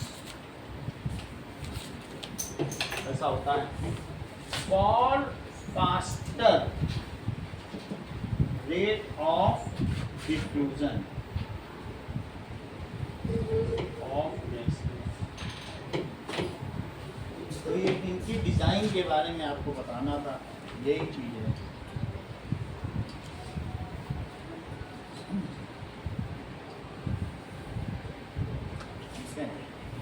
ये चीज इतना ही लिखना है। 10th क्वेश्चन लिखो। What would be consequences of deficiency of hemoglobin in the cheek? अगर हमारी body में जैसे 13.5 है तो इतने डेसीलीटर, इतने मिलीग्राम पर डेसीलीटर, ये हमारी बॉडी में 13.5। बॉयज में 12 से 13.5 होना चाहिए। कितना होना चाहिए? 12 से कितना होना चाहिए बताओ? 13.5 मिलीग्राम पर डेसीलीटर। डेसीलीटर का मतलब है 1/10 ऑफ लीटर, उसी को डेसीलीटर कहते हैं। सही है? अच्छा, ये चीज गर्ल्स में 10 से 12 भी होने से चलेगा, और बॉयज में क्योंकि इनका मेंस्ट्रुअल साइकिल होता है तो ब्लड का बहुत रिलीज हो जाता है, तो इसलिए इनमें इतना भी चलेगा। इससे कम होने पे ज़्यादातर डेफिशिएंसी ऑफ हीमोग्लोबिन हो जाती है। तो ऐसी स्थिति में क्या कहते हैं कि आयरन की कमी हो जाती है। ऐसा होता है कि नहीं? आयरन की डेफिशिएंसी हो जाएगी अगर हीमोग्लोबिन, हम कोई पालक है ये सब नहीं खाते हैं तो फिर हमें आयरन की डेफिशिएंसी हो जाएगी, फिर हमें फेंटेशन या और दूसरी चीज़ें आने लगेंगी। तो अब जरा ये क्वेश्चन पढ़ो, क्या कहा जा रहा है? कॉन्सिक्वेंसेस की वजह से क्या होगा बताइए। नाउ एनीमिया हो जाएगा। बताओ, हीमोग्लोबिन की कमी को क्या कहेंगे? एनीमिया। उसमें चेतना की कमी हो जाएगी। वो ऐसे कर, हाँ क्या पूछा? अच्छा फिर से क्या पूछा? ऐसे चेतना ही नहीं रहेगी, वो सोच ही नहीं पाएगा सामने वाला क्या कह रहा है। उसका रिस्पॉन्स टाइम इतना लेट होगा कि सब हाथ खड़ा करके उत्तर दे देंगे, वो क्वेश्चन ही नहीं पकड़ पाता। ऐसे बच्चे पालक नहीं खाते, पता चल जाता, अनार नहीं खाएंगे। तो इसलिए अगर हीमोग्लोबिन की कमी होगी तो क्या होगा? हमारी सेल्स में ऑक्सीजन ही नहीं पहुंचेगा, क्योंकि हीमोग्लोबिन एक रेस्पिरेटरी पिगमेंट है और ये क्या करता है? हमारे सेल में ऑक्सीजन पहुंचाता। हीमोग्लोबिन ही नहीं रहेगा, इतनी परसेंटेज नहीं रहेगी तो क्या होगा? ऑक्सीजन नहीं पहुंचेगा। ऑक्सीजन नहीं पहुंचेगा, रेस्पिरेशन नहीं होगी। तुम क्यों सुबह सुबह नंगे पैर घास में चलती हो? कि खूब सारी ऑक्सीजन जाए और खूब पढ़ाई में मन लगे। ऐसा सब लोग करते हैं, क्यों? ऑक्सीजन के लिए करते हैं। सुबह सुबह घूमते ऑक्सीजन जाते, सबको सब अपने ब्रेन के बारे में सोच रहे हैं। और जिसने अनार या पोमग्रेनेट या फिर ऐसे हरी सब्जियां ही नहीं खाई, ऑक्सीजन की कमी हो जाएगी तो हमारे न्यूरॉन्स सही तरह से काम नहीं करेंगे, रिस्पॉन्स टाइम लेट हो जाएगा। अनीमिया में हमें सोने का मन करेगा बहुत ज़्यादा और चक्कर, आलस आ जाता है।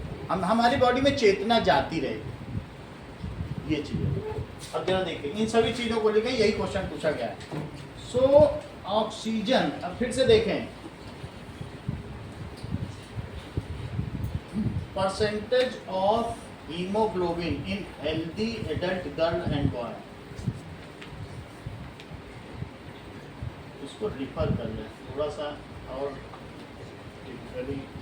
ज़्यादा सही क्या है। देखो ग्राम पर डेसीलीटर से ग्राम पर, दो अलग अलग हैं, दोनों चीज़ आ गई, इसको और मॉडिफाई करो, मिली हटाओ, ग्राम पर डेसीलीटर कितना कितना दिया बॉयज में बताओ, 13.8 to 17.2, और गर्ल्स में कितना है 12.1 to 15.1। अच्छा 12.1 to 15.1 ऐसा।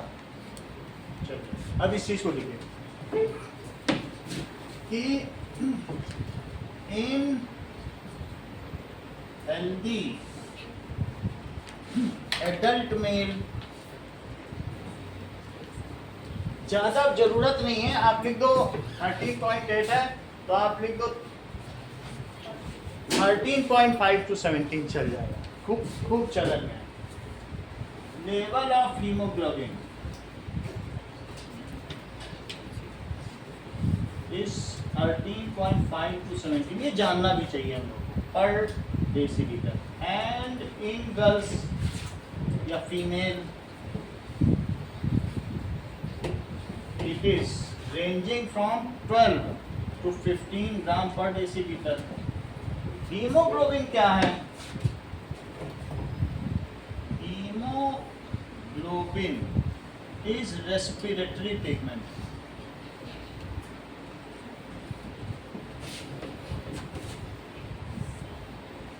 responsible for transport of O2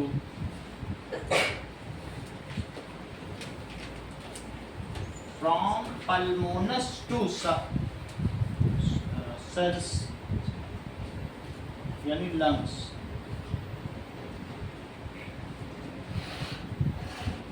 all cells, इसकी डेफिशिएंसी से क्या होगा,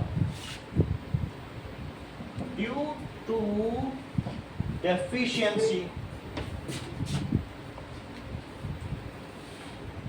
हीमोग्लोबिन और कुछ नहीं है, जब एक आयरन का मॉलिक्यूल 60 कार्बन से घिरा हो, अभी अगली क्लास में तुमको ये चीज पता भी चल जाएगी, सही है, 60 कार्बन मॉलिक्यूल हो तो उसको हीमोग्लोबिन कहते हैं, मुख्यतः ये आयरन है।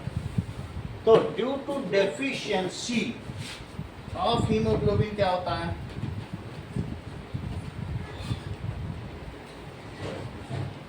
क्या क्या सिंड्रोम होंगे, there it is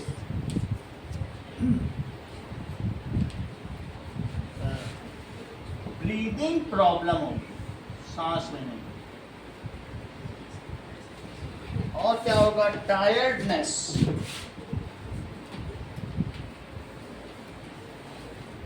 yellow face लगेगा, एक होता है अनार की तरह लाल, and lack of energy.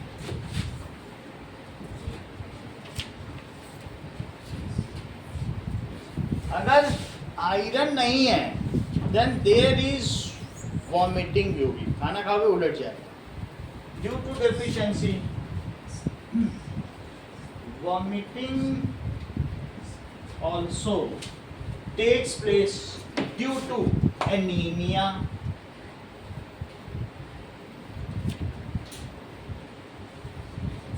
along with जो बच्चा खाने में नखरा करे, एक बच्चा खाने में नहीं, ये नहीं खाएंगे वो नहीं खाएंगे, और दूसरा बच्चा ऐसा होता है मम्मी खाना बनाने को वहीं देखे जा रहा है वो उसको लग रहा है कब कढ़ाई से निकले हम गरम ही गरम खा जाए, समझो हीमोग्लोबिन बहुत मात्रा में 17 को बाउंस कर गया, उसको डांट के भगा रही, वो कलछी से मार के भगा रही, जा ही नहीं रहा, दूरी से देख ऐसे भी बच्चे होते हैं, खाने पीने के बाद भी भूख लगी रहेगी, खाना ही देखते रहे, समझ जाना हीमोग्लोबिन बहुत ज़्यादा, ये इसकी समस्या। और कुछ है नहीं ये नहीं खाएंगे, नहीं ऐसा भी करता रहता है। तो लॉस ऑफ एपेटाइट समझ लेना, एनीमिया से ग्रस्त है ये बच्चा। तो with loss of appetite, appetite का मतलब है भूख, भूख की कमी। अभी तो बहुत पैसा हो गया, नहीं तो हमारे यहाँ जब कोई मेहमान आता था तो सब मेहमानों के सामने बिस्किट रखा जाता था, हम लोग को दूसरे कमरे में भेज दिया जाता था, हम लोग छुप के देखते थे उसका बिस्किट, वो कब जाए मेहमान, और वो मेहमान हम लोग को देख के खुद ही बुला देता था, लो बिस्किट खाओ, बाद में हम लोग की पिटाई होती थी तुम लोग देख क्यों रहे थे, ऐसा होता था। अब तो बिस्किट कोई खाता ही नहीं है।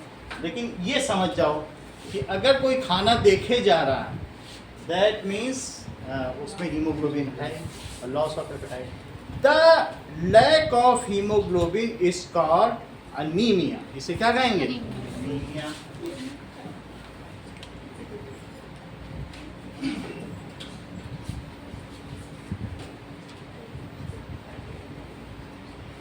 Is called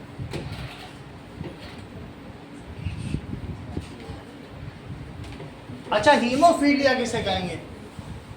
haemophilia lack of platelets. ये समस्या रानी विक्टोरिया के परिवार की है। अगर वहां किसी के जरा सा भी कट जाएगा तो ब्लड कभी बंद ही नहीं होगा जिंदगी में। प्रिंस चार्ल्स ये सब हैं, उनके घर में कोई चाकू छुरी ही नहीं है, उनको बटर भी लगाना है तो कोई मोटी ब्लंट चीज से लगवाया जाता है, लकड़ी से, नहीं तो जरा सा भी कहीं कट जाए। प्रिंसेस डायना सब, उनके घर में कुछ नहीं है ऐसा, नुकीली चीज ही नहीं, क्योंकि वो सब हीमोफीलिया, उनके पूरे परिवार में हीमोफीलिया ही। महारानी विक्टोरिया अपने पिता की 18वीं बच्ची। अब देखो यहाँ तक तुम्हें पता चल गया, lack of haemoglobin is called anaemia. अच्छा, इसे काउंटर कैसे करें? That is it can be countered by the preventive measure is to use it results in loss of weight. धीरे धीरे उस व्यक्ति को दुबला पतला ही हो जाएगा, loss of weight. Its preventive measures क्या है? Measures are eating leafy vegetable, जो आयरन वाली हैं, और जैसे पोपाई होता है वो स्पिनच खाता है, फिर वो दुश्मनों को मारता है, नहीं कार्टून, स्पिनच, पालक एंड पोमग्रेनेट। इसीलिए तो नाम आता है एक अनार 100 बीमार। अनार खाना है सबको। अगला सवाल देखें। Describe double circulation in human being, why it is necessary?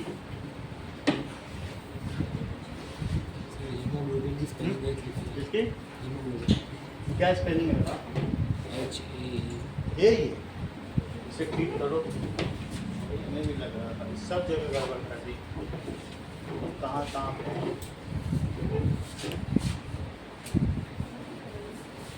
Haemoglobin.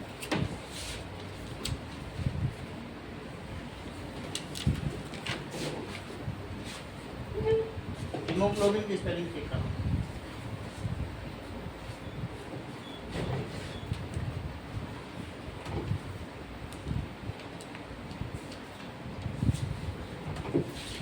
ठीक है, ये सही है, इसमें भी गड़बड़ी, चेक करें।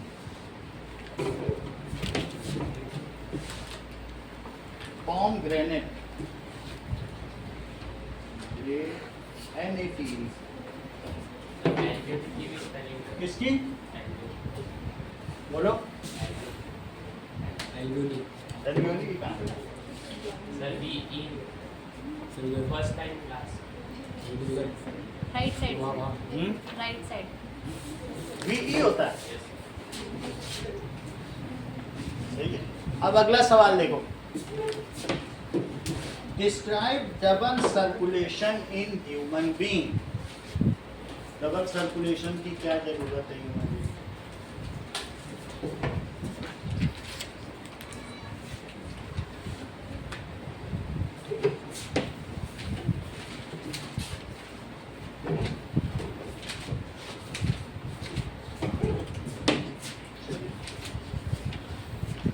So a circulation system in which blood travels twice through heart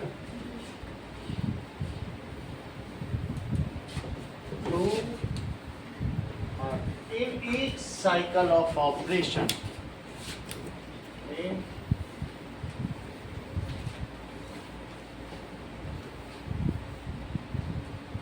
is called एक साइकिल में 2 बार जाए is called double circulation system. It consists of,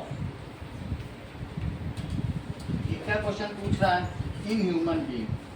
so it consists of pulmonary circulation as well systemic circulation.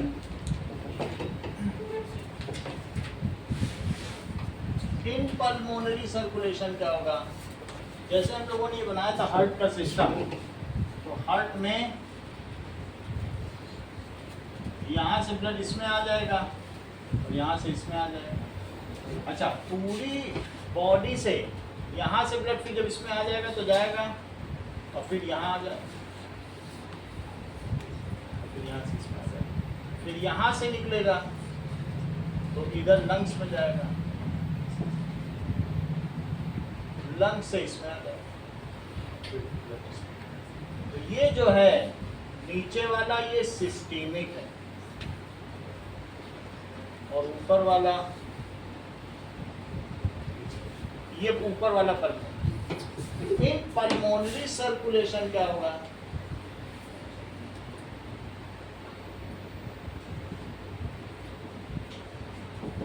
blood is routed from heart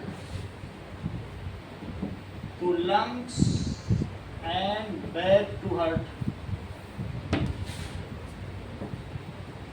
after oxygenation.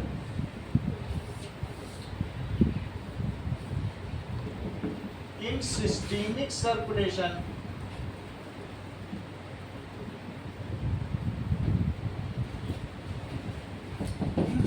oxygenated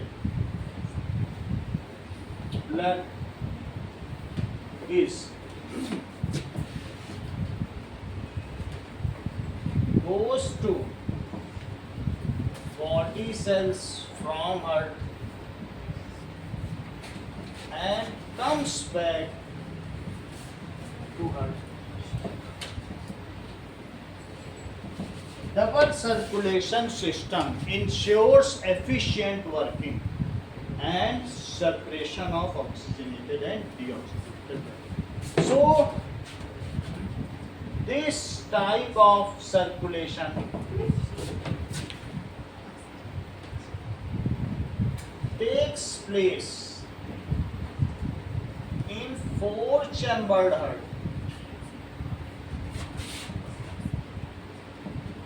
में होता है, that is warm blooded animal including human.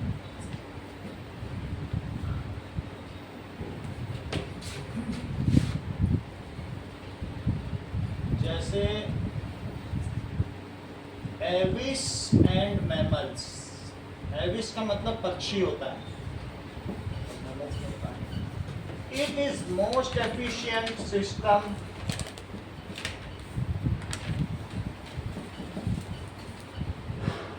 which supplies oxygenated blood to body.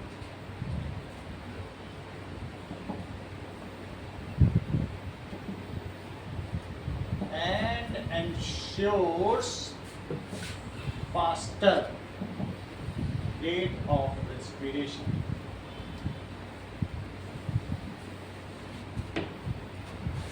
what is the difference between the transport of material in xylem and phloem? Sir जो आपने पहले बोले थे each cycle of operation तो वो blood फ्लूस होता है हाँ? इन ईच साइकिल ऑफ ब्लड होनी चाहिए ऑपरेशन ब्लड लिख दिया ना. सर फिर जो cycle of operation each cycle of operation यानी ब्लड एक साइकिल जो ब्लड का बॉडी में एक साइकिल है वो क्या होगा बताओ. दैट इज 2 बार वहां आएगा. ब्लड का साइकिल है ना, बार बार वही. तुम अगर ब्लड लिखोगी तो वो फिर एलिट्रेशन हो जाएगा अनुप्रासलन का. बार बार blood moves in each cycle of operation of blood, वो अच्छा नहीं लगेगा. समझ आई बात कि नहीं. बार बार किसी चीज को एक ही वर्ड यूज करना. जागु जागु जीव जड़ जो है जग जामिनी देंगे ने जानू जैसे घनदान हाट बाट ओट ओट अट्टनी अगार पौरी दौरी दौरी खौरी खौरी दी नियति आ गई है. ये हनुमान जी के बारे में कहा जा रहा है. एक ही चीज को बार बार नहीं रिपीट करो, फिर उससे क्या होता है एलिट्रेशन, उसी की आवृत्ति हो रही. तो अगर एक चीज है तो वो अंडरस्टूड है वहां पर वो क्या चीज है. सही है. अब अगला देखिए.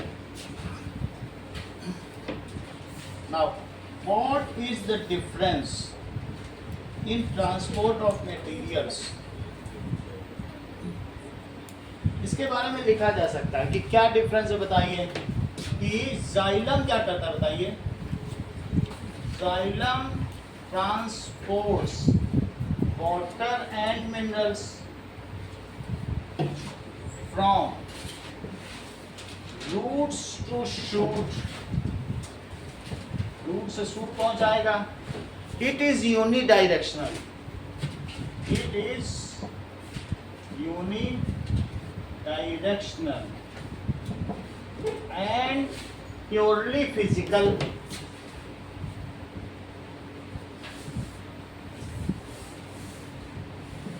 The suction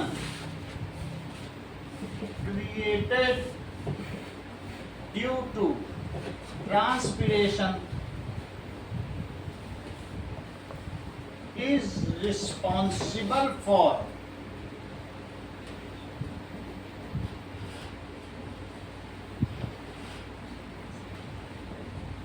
this upward anti-gravity movement.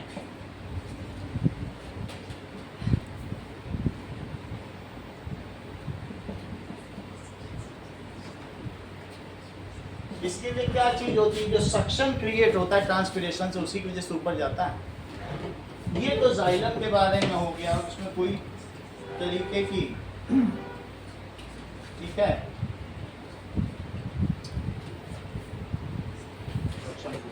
अब देखो इट यूटिलाइजेस नो एटीपी.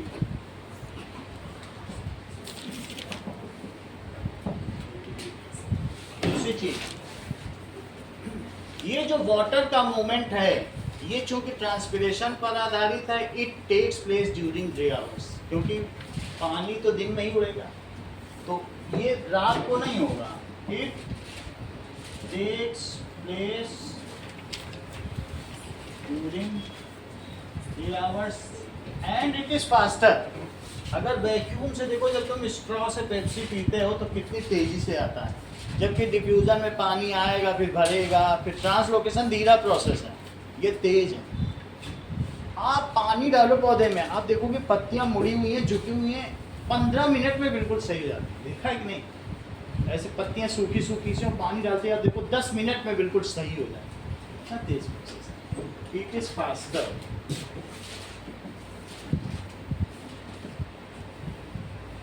जबकि ट्रांसलोकेशन क्या जाइलम हो गया. And next is phloem transports. ये क्या करेगा. Food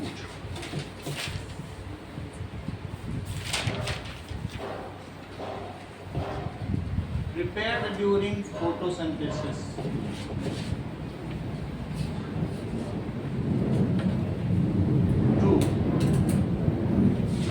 All parts of the plant.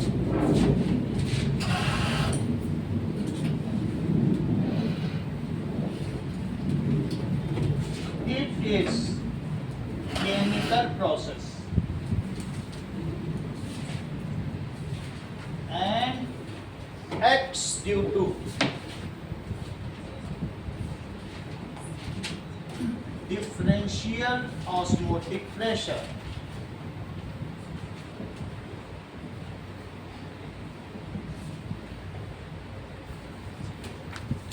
Called Monica, is differential osmotic pressure किस प्रक्रिया को what does this process called? Nikita, ये जो हो रहा है काम, हाँ बोलो Shreya, called translocation. This is chemical process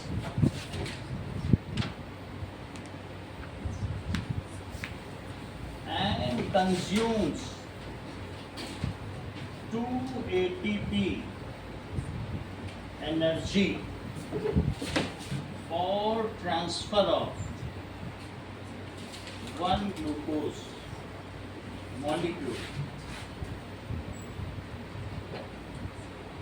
It is slow process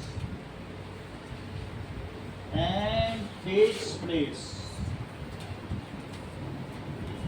24 hours.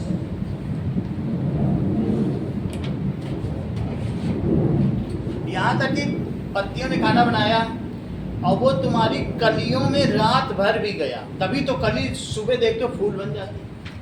रात भर खाना दिया ही गया, समझ आया? बर्ड्स होते हैं, उनको रात भर भी पहुंचाया, तभी तो अचानक फूल खिल जाते हैं सुबह। 24 आवर्स होता है। Question number 13, compare alveoli and nephron.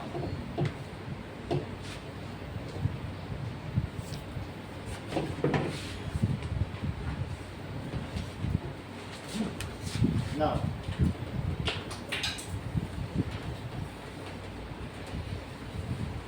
difference between alveoli and nephron.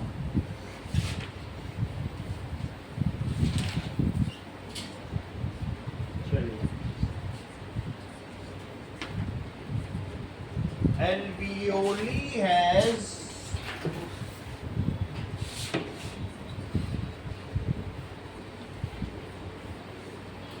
many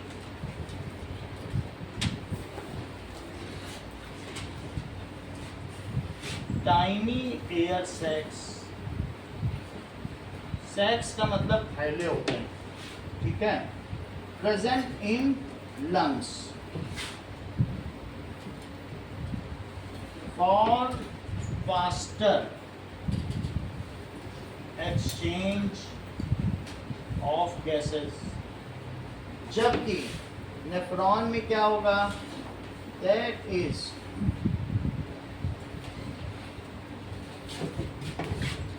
it is filtering unit for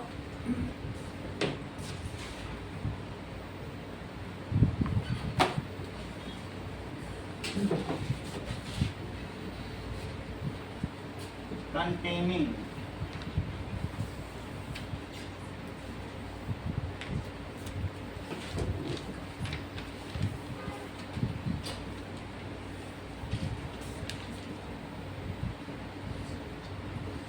for filtering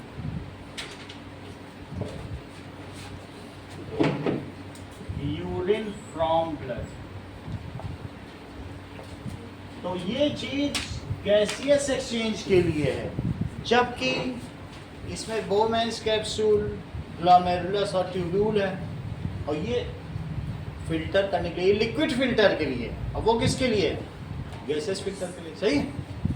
अगला देखो,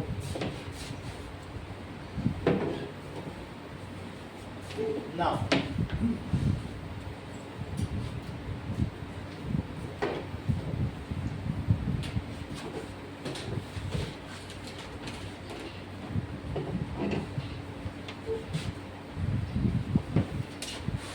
इसके अलावा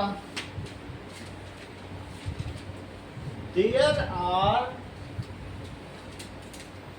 480 मिलियन एल्वियोलीज। अभी एक बार सचिन ने ठीक कराया, अब वो नहीं कराएगा। एल्वियोली सही है। देयर आर 480 मिलियन एल्वियोली हैं in lungs.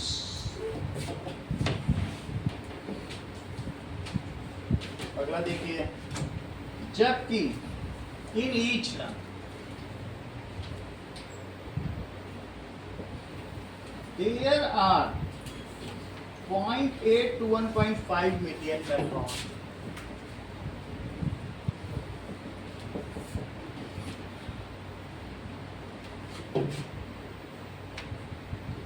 In each kidney.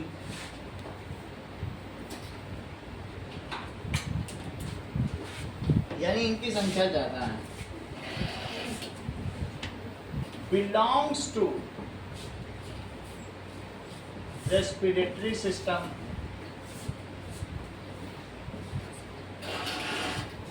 belongs to excretory system,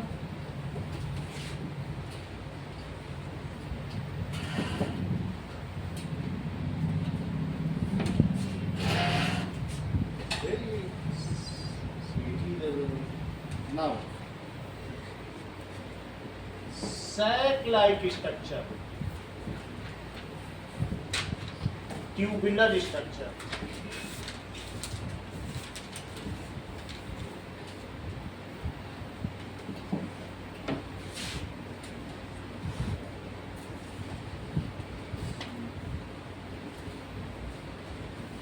made of simple squamous epithelial tissue. जानते हो कैसी होती है? ऐसे होती है, बस वन लाइन थिक, जैसे शीट में नहीं होता है हम लोग के, ऐसा बस ये इनर लाइनिंग ऑफ ब्यूपल कैविटी। ये it is made of simple squamous epithelial tissue.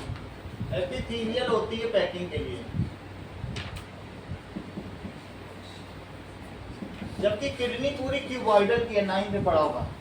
It is made of cuboidal epithelial, it is made of cuboidal epithelial tissue.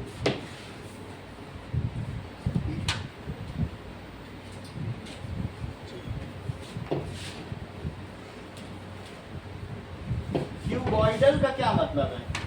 These are tube-like structure, ऐसे होगा।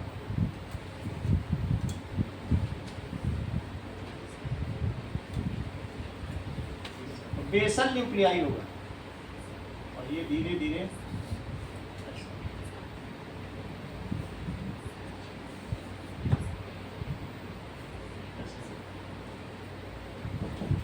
this is basal nuclei. It is made of cuboidal epithelial tissue.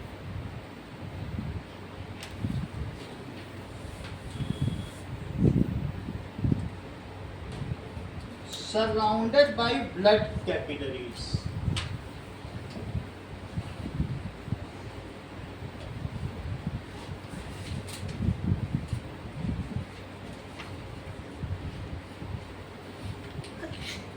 और ये जो tube अभी हमने थोड़ी देर पहले बनाया था, it is peritubular capillaries. किससे सराउंडेड है?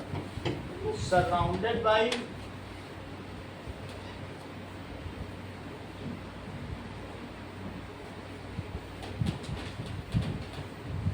उतना लिखने की जरूरत नहीं है, लिखना हो तो लिखे ना, बुक का क्वेश्चन है, जितना अच्छा करोगे उतना अच्छा एग्जीक्यूट होगा। अब जरा देखिए,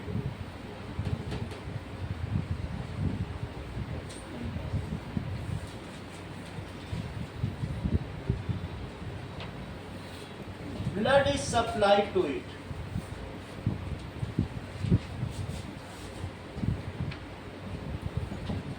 by pulmonary artery,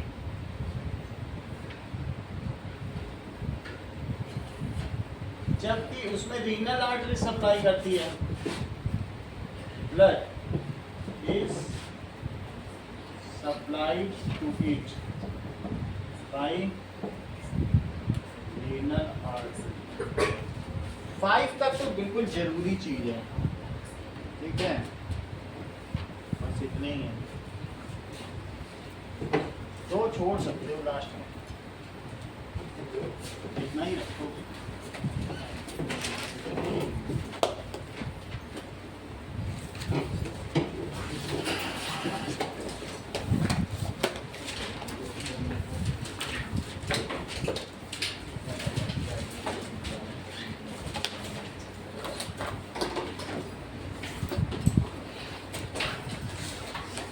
सुनील फी का मैसेज हम कर देंगे आपके में, ठीक है।